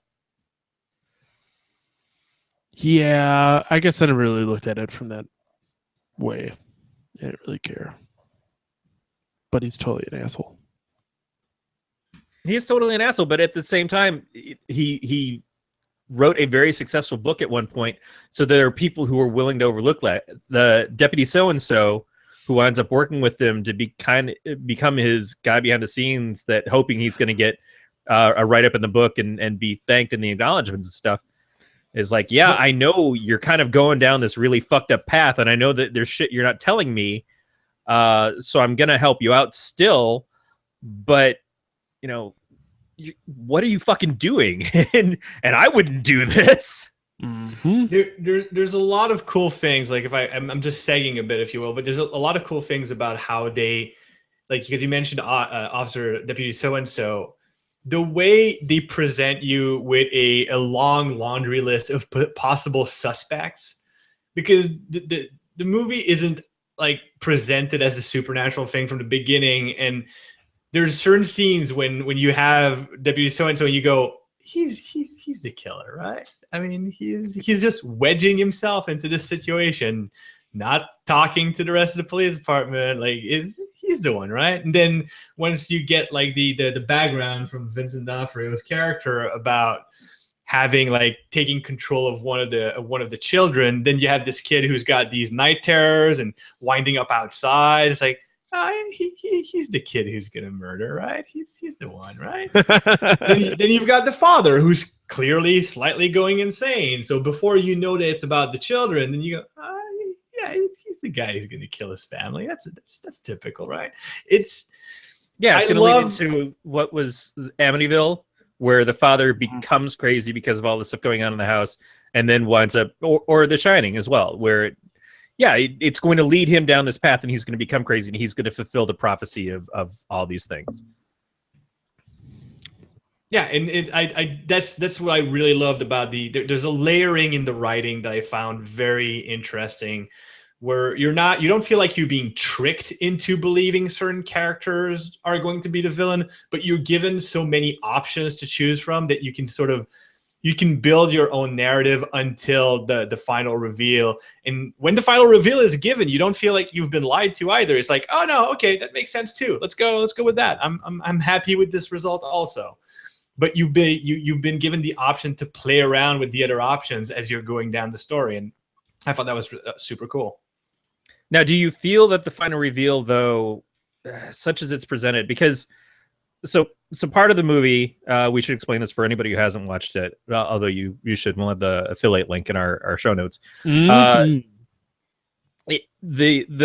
conceit of the movie is that he moves into the house where this family was killed, and their youngest daughter wasn't found, so it's presumed missing or presumed killed somewhere else, and just they never found the body. But the whole family was hung in their backyard, and he moves in. He finds a box of films in the attic of the house, and they all seem like they're family movies, and they're all labeled as such as being family movies. They're labeled in very innocent ways, but they all show different families being murdered going along. And so you see someone walking around with a Super 8 camera filming the families doing regular stuff first, and then you see it switch to the point where they're tied up in some way, or they're drugged or whatever, and then they're being murdered, either being drowned or at one point run over with a lawnmower.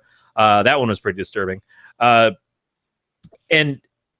so it finishes off with him deciding to move his family back to their old house, but he goes and he burns all of the Super 8 movies and stuff. He gets rid of all of these things. He's just like, I need to expunge all of this, and we're going to leave. But then when he goes back to his old house, suddenly all of those movies are in his old house, and he gets to start watching them again and seeing the extended cuts, essentially. And I just found that part, the supernatural thing, relying on this, like, here's a projector and here's these movies that you have to watch, and now you get the whole story, was a little bit, it's like relying on the videotape in The Ring in a way. It's putting in a real world thing to show you as an audience member the answers to what's going on behind the film, which is sort of ridiculous in the context of if it's actually, like, if I'm supposed to buy into this as a real story, does any of this really make sense? That a ghost god thing that was worshipped years ago in Babylonia would then have people filming themselves killing their families to leave for the next person down the line. Like, what was Mr. Boogie's thing of like, well, what I really want to do is direct? Well, the thing is, it's kind of hinted at again through Vincent D'Onofrio's character. Oh, it was a professor or something. That he's this used to be done through illustrations. Like this goes as far back as cave writings, where presumably people would see these writings, and that's how, like, that's the medium through which that story was told, and these children were abducted and their families killed. So, like, I can imagine a family of cavemen, they move into a new cave, and there's all these engravings. Like, oh, what did Gog and well, why did they write that there? Look, it looks like there's people killing families in this cave. That's bad. We should leave. And whack, they're dead. I'm like it's hinted that the whole point is that this isn't just about movies. This is something that's happened before with other mediums.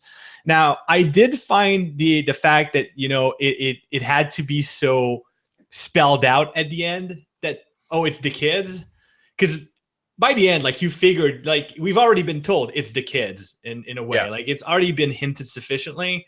You don't need to have that preview. Like, we could have easily had just a scene where he finds the, like, he's enjoying his coffee, and like his daughter gives him his coffee. He's enjoying his coffee, walks into his old office to unpack, and there on his desk, you don't even need to have it in the freaking cellar, just on his desk is the box, and he opens it, and as he sees like, oh, like it's following me, or maybe he does get that call from Officer so-and-so to highlight and spell that one out.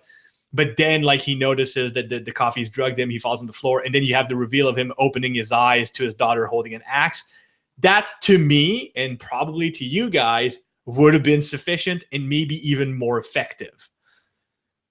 Maybe not for the average audience, and perhaps that might have been a studio thing. Maybe it's a director thing. Maybe it's did the screenwriter himself who decided, I need to spell it out just to be clear, because audiences sometimes don't get these kind of things.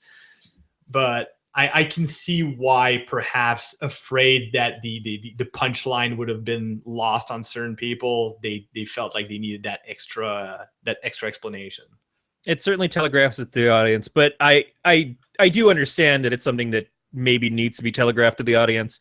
And on top of it, the whole movie, not all, but a lot of the ambiance and the eeriness of the film comes from watching those Super 8 tapes, comes from the feeling, the change of watching everything that's being filmed like a regular movie, and then within that, seeing that old style recording and these horrific scenes that are playing out on the movies, the home movies and stuff.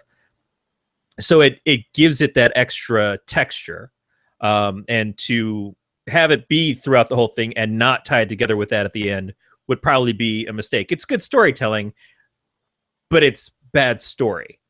It's just one of those things where we're letting this happen because we know that the movie is going to have to look this way to make the audience get it and enjoy it. Even though if you try to put it into real world context, and maybe that's part of it too, is you have to suspend disbelief. It makes no sense. It makes no sense that hey, you watch all these movies, but now if you watch them real close, you're going to get this extra scene that's going to have everybody going shh at the screen and everything. And it's just like, it's a payoff strictly for the audience in the theater, not for him in the actual story. Exactly. It's very much for the people who were watching the movie, but not paying quite as much attention as they should have. Meanwhile, I was completely focused on it, so I felt like it was not. I wasn't like offended by it. I was just, I felt like it was unnecessary, and I felt that it would have been a much more punch to the gut to have him wake up to see his daughter about to kill him with an axe. To me, that would have been enough. But again, sometimes people are just chit-chatting and eating popcorn instead of listening. And it's a weird thing for me to hone in on, because normally I would have no problem with it. It's just I kind of picked it out in this time. And there's so many other examples, I think, where we could say the same thing. But realistically, it makes for, I think, a very good finish to the movie for what needs to be done in a film. Yeah, and I was very satisfied. Like the movie scratched all the itches I wanted to scratch, and it delivered on all the promises. Like nothing is out of nowhere. Like the fact that the kid learns how to make her father's coffee is so subtle. Like you don't see it as the Chekhov's gun that ends up being. It's a lot of it is beautifully laid out. And I kind of picked up on a little bit. I think I caught it in at least one of the movies, is the green liquid that she used to drug him. I think I saw some of that in some of the other films. And I was trying to see if I recognize that even more. And if I go back and rewatch it a third time, I might see more of that, because it seemed like at that point we get an understanding that in all of these, they must have been drugged by somebody for the kids to get to overpower them. And then he kind of speaks of this a little bit too, is that you realize that the families are all laid out in such a way that anybody could have done the killing. So it could have been a woman, it could have been a child. As he realizes what's happened, but it takes a while to get there. So I wonder if maybe that's something I missed of what she used to drug him. What did she use? Where did that come from? And did they telegraph that to us earlier? And it's one of those things you only get if you go back looking for it. That's interesting. I might need to see it again. I rented the movie, so I've got 48 hours to check it out again. So maybe I'll do that tomorrow evening. Yes, shallow and pedantic. Interesting. I got nothing. You guys are doing a very good job of describing the movie. Although the coffee thing didn't even register with me until you just pointed it out. Well, that's how good it is. Mm-hmm. And I bet, like, from a subconscious point of view, it helped you accept it at the end as something that makes sense. Like, it didn't seem out of whack that he got coffee from his daughter, because subconsciously it was already implanted in your brain that is something that she would do. Either that, or I'm just dumb. Well, I mean, like, I appreciate you thinking that I'm smarter than I really am, but I think it's just that I'm dumb. Well, am I wrong in thinking that when he picked up the coffee or when he finished it up, he noticed the note underneath that said "Night, Night, Daddy"? Yeah, the note is there from the beginning. Like, it's under the coffee cup from the first time you see him drink from it. So it's not. It doesn't feel very artificial either. It's just when he finishes it and realizes that it is drugged, then he picks up the note again and says, "Good night, Dad." I wish it would have said "Night, night, keep your butthole tight." That would have been weird from a child, but whatever. Maybe not from this child. And the other part is that after they're dead, we see that she's done paintings along the walls, including the symbol for Bagul. But in the paintings, there are things like unicorns and cat faces and stuff. So after this case, I have to assume that they're going to have an understanding that the child had something to do with it if those paintings are there.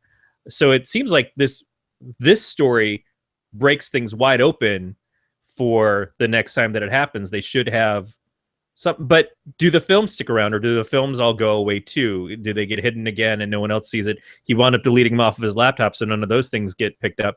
But he has spoken to Professor Jonas. He's spoken to the deputy, who I guess is one of the main characters in the sequel. So they should get more of what happened from this. But in all the other cases, we don't see anything other than that symbol. We don't see that the people have painted things or left a lot of details. That's why no one suspected the kids as being a part of it before. But this seems like, okay, now I see there's a lot of blood. This is childlike drawings. I know that the daughter was an artist because we've seen some of her art in her room from the last place.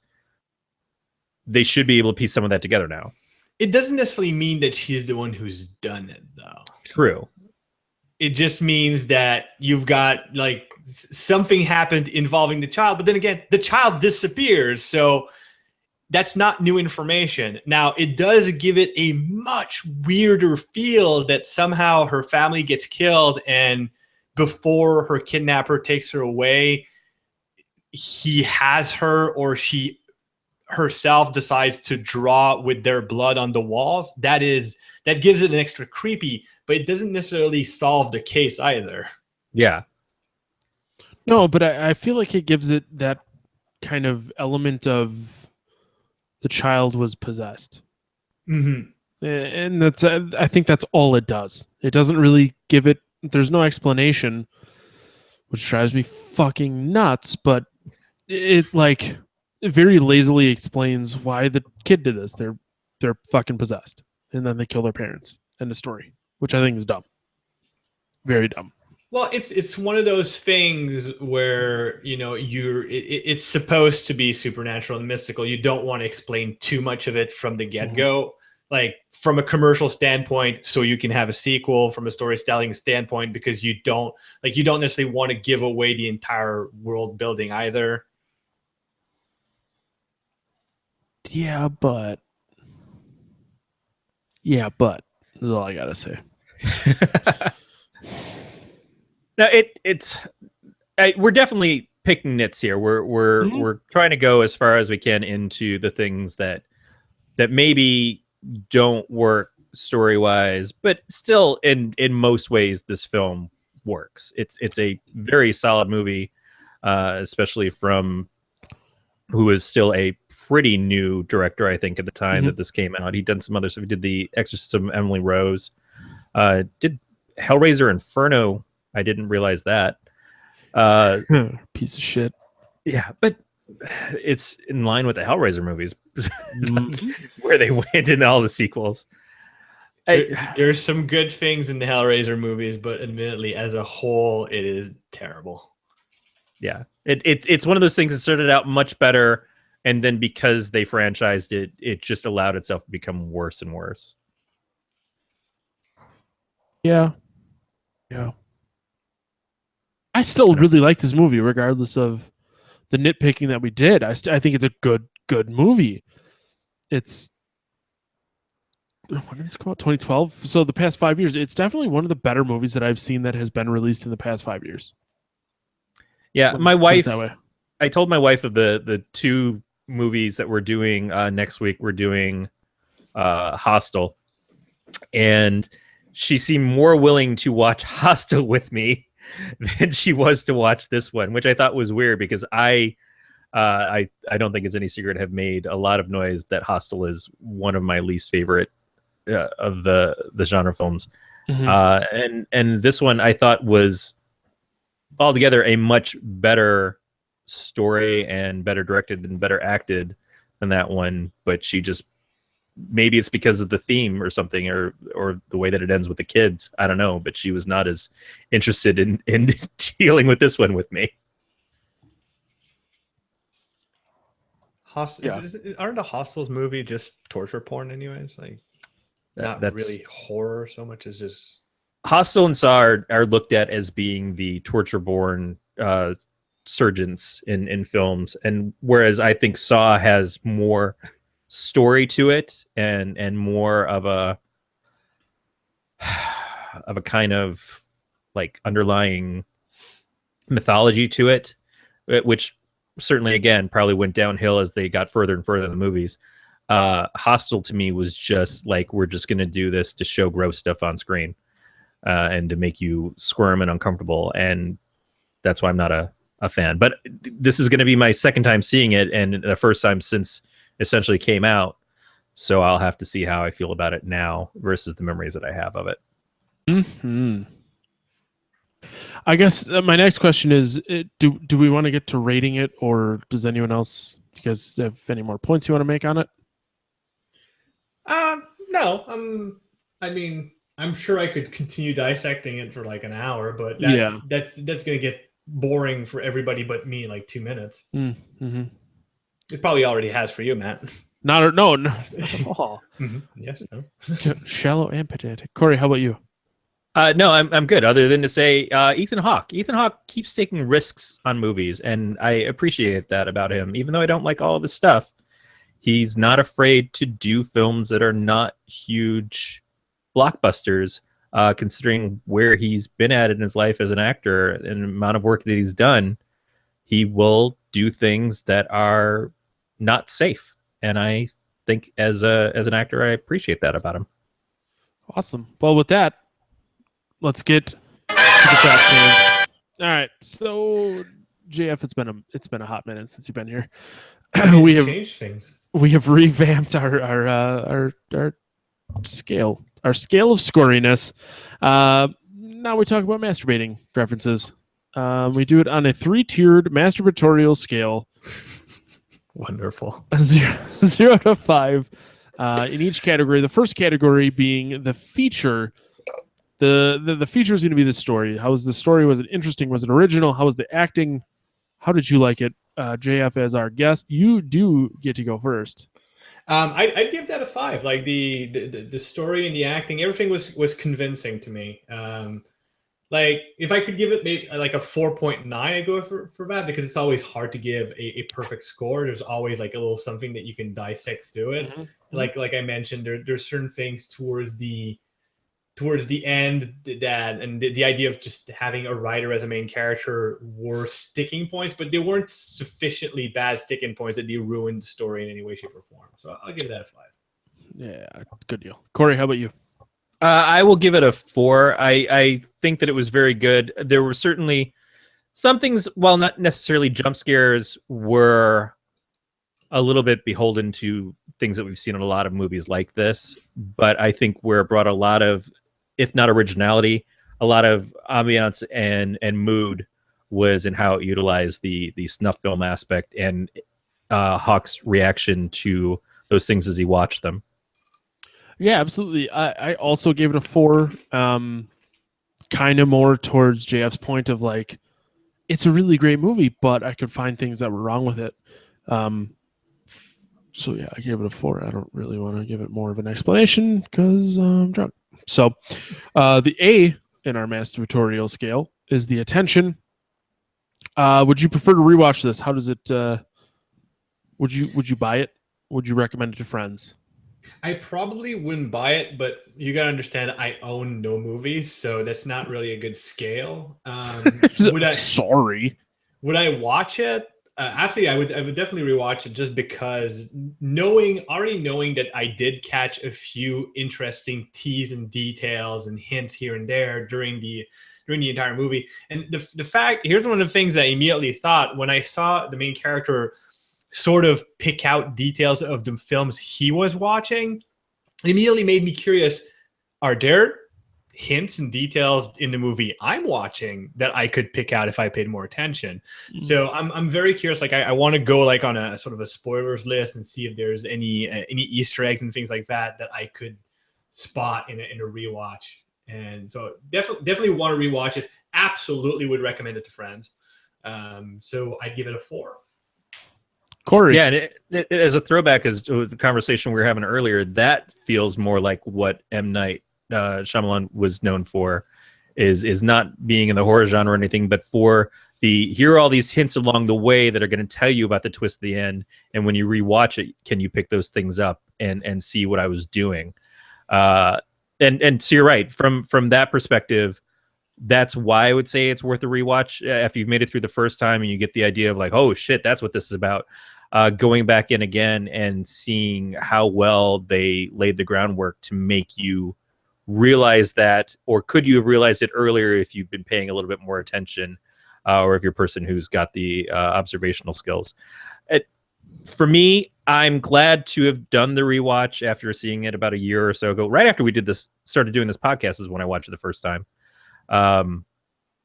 But I'm not going to say that it's one of my favorite movies that I'm going to lean towards a lot. Probably mostly because it's just so fucking dark. So I will give it a 3. That's racist, I think. That's how I meant it. Fair enough. Well, to your point, Corey, like one of my favorite science fiction movies of the past several years has been District 9. And I've seen it once, and that's enough for me. I love it. I think it's a great movie, but I'm good. Thanks. It's just... That's a really good point. I feel the exact same way. I'm not a huge science fiction fan, but I think District 9 is a great movie. But like I saw it like twice. I'm good. Yeah, it's just one of the movies like it aims for a very specific emotional response. That response is sadness, disgust, and a feeling of depression. It has achieved those things. I don't want to feel those things again, so I'm good. Sadness, disgust, and a feeling of depression describes one of my favorite movies to rewatch all the time is The Replacements with Keanu Reeves and Gene Hackman, which is a football movie. It is a terrible, terrible movie. It basically was Hackman's last film because I think it was just so bad. He felt like, I can't do this anymore. But I rewatch it every time. It seems to be on air all the fucking time. That and SWAT, and I love both those films, even though I know they're pure shit for some reason, because emotionally I'm not beat up by them, and they're just fun enough and just mindless enough that I can watch and pay little attention to, but still get everything I need out of it. I gave it a 5 on attention. I was trying to steer away from what Corey said, and you fucking crickets. You guys are dicks. The last one we have is the panic. How were the effects? Were you surprised? Did it keep you on the edge of your seat? Was it scary? JF, how about you? I'll give that a 4. It's difficult for me to rate it because I get. Well, remember what you said about sound earlier. Yeah, no. Think of that as part of this too. Okay, you know what? If just for that, I'll bump it up to a 5 because that to me was perfect. It just. Because the thing is, like, I can't say, oh, was I scared or surprised? No, because it was constructed in a way that the surprises, while they do get they do satisfy you. They're not like, oh, I didn't see it coming. No, like part of me subconsciously saw these things coming. Like all the hints and the building block for that part, for these parts of the stories were there, which is what makes it satisfying. But as far as like the effects grabbing me, did it keep me on the edge of my seat? Absolutely. I was supposed to do something else while I was writing that, and I didn't do it. I didn't do it at all. So it definitely did pull me in. So yeah, no, definitely a 5. And the sound thing, if you watch the movie again, or people who haven't watched it, if you watch the movie, like you'll immediately notice how well that thing is constructed, and that's brilliant. Corey, how about you? Yeah, I'm going to go 4.5 on that because of the sound, because of the feeling when he's watching the movies themselves. The stuff happening around it is okay. It's not completely typical. It's certainly better than things like the remake of Poltergeist, but I think that there is enough of Poltergeist in this movie that I find the familiarity between the two. But when they do things that are not necessarily original, but the biggest parts of what this movie is about, I think they do those things really well. Yeah, I I originally had it at 3 because none of the jump scares got me, but the conversation we had about sound and sound design and everything, I bumped it up to a 4. I was definitely immersed in it. Oh yeah, for sure. Corey, would you so gently start reading the outro for me? Yeah, you can contact us, meaning the Podcast of Terror, not necessarily JF. You have to go through Akiva Goldsmith for that. You can contact us. People can contact me directly. just studios. Studios and distributors. You can contact us by leaving us a voicemail at 805-328-3966. You can email us at PoT@gncast.com, or you can leave us a message on the Galactic Netcast website at gncast.com. You can also follow the show on Twitter, Facebook, and Instagram at Podcast of Terror. And you can subscribe to us via iTunes, Stitcher, Google Play, or whatever favorite podcatcher you have, and leave us feedback there. We definitely appreciate any kind of reviews. Matt likes to say 5-star reviews, and I don't disagree with that, but I will say, you know, if it's not a 5-star, just the fact that you listen and you were interested in telling people about us or your opinions of us, that's great too. Hashtag Fat Hipsters. You can find all subscription links and for the show at gncast.com/subscribe, and you can join the network's Facebook page under Galactic Network. Now, JF, we've got links to both your personal site and to your ink shares for God in the Shed, and to the Amazon affiliate link for us if people want to order your book right now. But where else would you like people to find you? Cool places to find me. You can go to my website. That's jfdubeau.com. If you go there and you go to jfdubeau.com/books, you can subscribe to my newsletter. And that's what I'm trying really hard to have only one place where I do announcements, so I don't feel like I'm spamming people all the time. And the newsletter seems to be the best place because I'm only using it like once every 2 weeks, so I'm not bothering people too much. So I'm going to be announcing the campaign for the sequel to Life Engineer very soon. Any news I'm going to have for God in the Shed, any property news, audiobook news is all going to be on there. So just, go visit and sign up, jfdubeau.com/books. And are you still, at the time that this comes out, are you still trying to get people to maybe help nominate you for the award? Oh, absolutely. That's a good point. So the Dragon Awards are Dragon Con's own literary and media awards. And last year, Life Engineered got nominated. Now, the way this nomination works has nothing to do with the quality of the book. It just has to do with people going to the proper website and signing the book up. So here's what I want you to do, dear PoT listeners. If you could be so kind as to go to bit.ly/DragonShed2017, fill out the little form, and in the horror novel category, nominate A God in the Shed by Jeff Dubeau. I will absolutely be in your eternal debt. Like, you can come up to me at Dragon Con and say, hey, I nominated you, and you'll be my friend. I'll shake your hand. Now, what if I can't get to Dragon Con? I don't know what to tell you, Matt. You're always so negative. I'm just being realistic. Look at it this way. Like if I get nominated, I will go to Dragon Con, which I probably can't afford to. So do it to ruin my life, ladies and gentlemen. Fine. Just fucking fine, JF. And your podcast, you mentioned Overcast earlier, but you also said your Warhammer 40K podcast, and I know you've got your writing podcast too. The writing podcast we haven't done in a while. I need to bother I need to start poking at my co-host so we can do another episode. The podcast called Right Brain. You can easily Google it. Our podcast is theovercastpodcast.com. You can go visit us there or find us on iTunes. I do that podcast with the amazing Amy Frost, who basically she makes the podcast. I just show up to say dumb things and make insane predictions about the game. If you play Overwatch or you're interested in Overwatch in any way, shape, or form, that's the Blizzard game, Overwatch. It's a fun podcast. Like, you're not going to get your news there because you'll get your news on the internet before you listen to any podcast anyways. But if you want to listen to two knuckleheads just shoot the shit about a game that they clearly love way more than they probably should, our podcast pretty good for that. I'll have you know that we hired movers to move, and one of the kids was like, "Do you play Overwatch?" And I'm like, "No, but two friends of mine have a podcast, so hopefully you have one more listener." That'll make two. And that will that is another example of the podcast that you listen to for the people more than for what the show is actually about. JF and Amy are especially good people and fun to listen to. We do. Well, Amy is. Amy has elevated this show before as well. Yes. Corey, where can the nice 7 listeners of the show find you? You can go to the site that I help publish comics on for Levi Krauss. It's don'taskcomics.com. You can also check out my wife's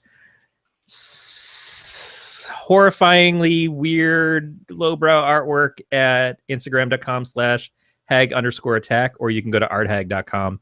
It will give you links to that as well.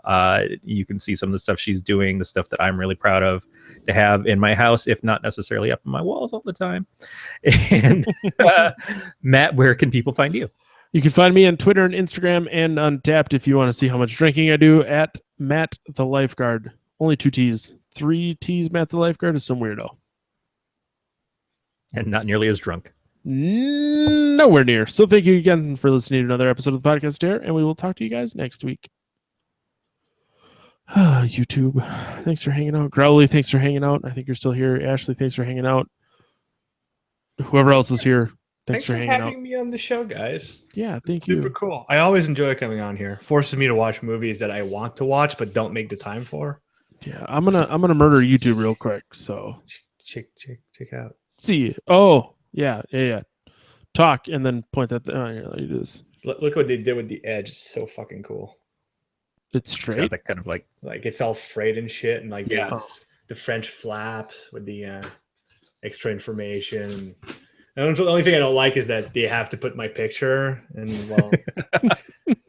And now I have to see my stupid face, but at least it's a professional picture that was taken by an actual photographer that knows what she's doing. So, there's that. It's such a cool feeling book. I'm now very excited to have that book, just having talked to you.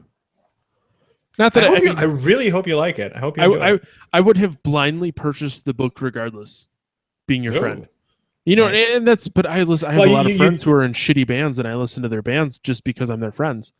And I would have done the same with your book, regardless of if I liked it or not. And that's the same thing I did with The Life Engineered. But now have talking to you and heard Corey talk about the book, I'm really pumped to read it. Sweet. But that's the thing. Like, when you're starting on some of these things, you kind of want your friends to support you. Mm-hmm. But after a while, you want your friends to not just support you because they support you. You want them to start supporting you because they actually enjoy what you're doing for its own sake. Like, it's more validating that way. So I'm really hoping to speed to that point where my friends don't feel like they need to support me, but they do it because like they enjoy what I'm doing. Yeah, I was perfectly prepared to not enjoy it as much as I did. Which is not to say that I had expectations of you being a shitty writer or anything, but just like I didn't want to go in and have it be, well, I really like this because it's JF's book. I really liked the book. I liked it a lot, and it's one of those books that hit all the right notes for me, because certainly there are similarities of the things that I've read and enjoyed, but also I think you have a really good voice. I think that you did a lot with characters that is the kind of story that I like, and I'm excited. I'm genuinely excited to have read it, and that I get to read more of these characters coming up. Sweet. Is there any character that you're really looking forward to? At this point in time, Are you guys about to nerd out for like 2 minutes? Because my piss sack is about to explode. Go pee. Okay. I like all of the characters that I've experienced, and certainly some of them won't be returning. But no, what I think I really liked the ideas of the two opposing kind of cults that are in this, and I'd like to see more exploration of those types of things, if not necessarily those things directly. I don't know if the next thing takes place in the same town or not, and I don't want to encourage you in one direction or another. Your story is definitely going to be your story. I'm mostly trying to like. I'm not going to use anything that you say as guidance. Mostly just as confirmation of whether or not what I'm trying to do is going the right way. Yeah, I loved Venus and her friends, although I want to kill you because every time I see the chapter name with her name there, I get fucking Frankie Avalon stuck in my head, and it makes me want to stab things. Who? Frankie Avalon sang Venus. Oh, it would be better if it was the Bananarama song, but... Oh, okay. No. Okay, I get it. Sorry, I don't know who Frankie Avalon, but I guess it's like a lyric in a song, and it has a particular. There was a song called Venus by Frankie Avalon that came out way a long time ago, and it is annoying. But I do like Venus. I liked the whole group. I like the sheriff's son. So anything that's going to bring these characters back in when it makes sense to the story, I'm excited for. I felt kind of attachment towards Abraham as it went along. See, just like between you and me, Abraham was used to be a much more important character in the story, but I was like told, like in the editing process, like we needed to remove a lot of the character point of view, and he's one of the guys who sort of got a bit pushed to the side, which sucks because I really like him. Yeah, I kind of feel like that's what I liked about him though too, is because stuff is sort of happening to him and he's dealing with it, but he just seems so good-hearted and like such a great support character, and I kind of gravitate towards those characters. But everything about it was so good, and there were even characters that were only there for a short time. Like when you'd see a name come up as the chapter header, and you go, "Oh, I haven't heard from that person. Oh, well, this is probably not going to go well." But there was. I tried not to Joss Sweden the book either, and just kill people just to kill people.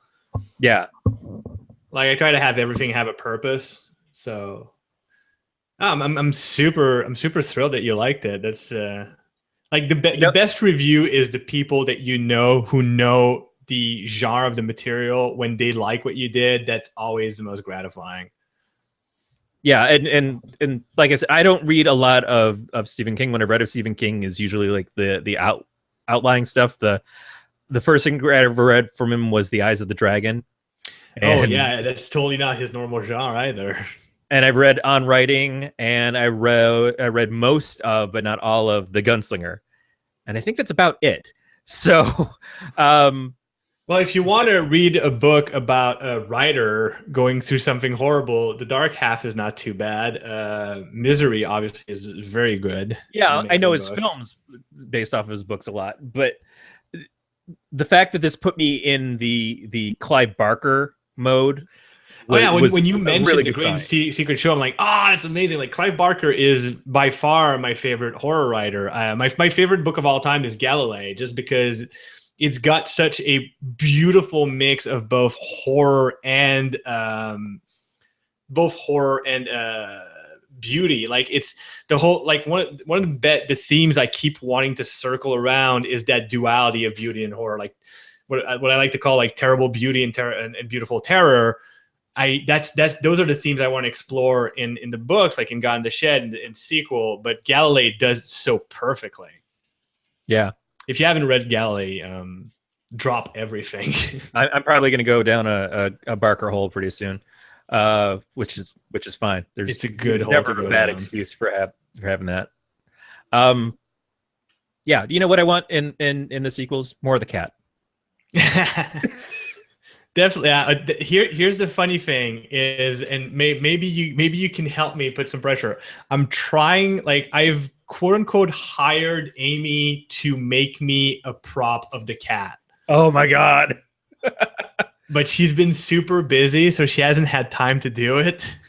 My wife just did this picture of a demonic sort of like cut apart woman, which is one of the themes that she's doing in a lot of her stuff right now. And she's holding this hairless demonic cat in it. And I'm like, oh shit, I need to have her draw this. I need to have her read what happens in this. If you have her draw Sherbet, I want to see that so bad. Yeah. I will talk to her about it actually. That I got this one of my friends texted me when she was reading it, as like she was sick one day and she's a librarian and she was reading it. She read it the entire thing in one day. She's a fast reader, so it's not like super surprising. But at one point during the middle of the day, I get this text that says, "God damn it," or "Oh my God," or whatever. And like, I'm like, what is it? Did you find like a bad mistake? It's like, no, I just got to the cat and I almost threw up. I'm like, yes. Yeah. Score. Victory. Yeah, I both knew it was coming and I was dreading it incredibly, but then what you did after was such an interesting change and a payoff I was not expecting. And so I was angry at first, and then I was like, I'm not as mad now. How did he do that? How did he make me less pissed off about the scene that I just knew was going to make me just so mad? It's and that there's not many scenes I would have fought for, like violently fought for, but the scenes with the cats are things that I really would have killed to keep in the book. Yeah. And I'm so happy no one asked me to remove or modify those. I think Matt's going to enjoy the cat scenes. We'll find out. Corey, you know him better than I do. I don't know. Corey, will I? Oh boy. Oh boy. It's hard to pick something that Matt actually enjoys besides beer and, butt sex. So in that regard, yes. Okay, good. I'm glad we're on the same page. Can I stop YouTube now? Yeah, you can probably. Yeah. Okay. Bye, YouTube.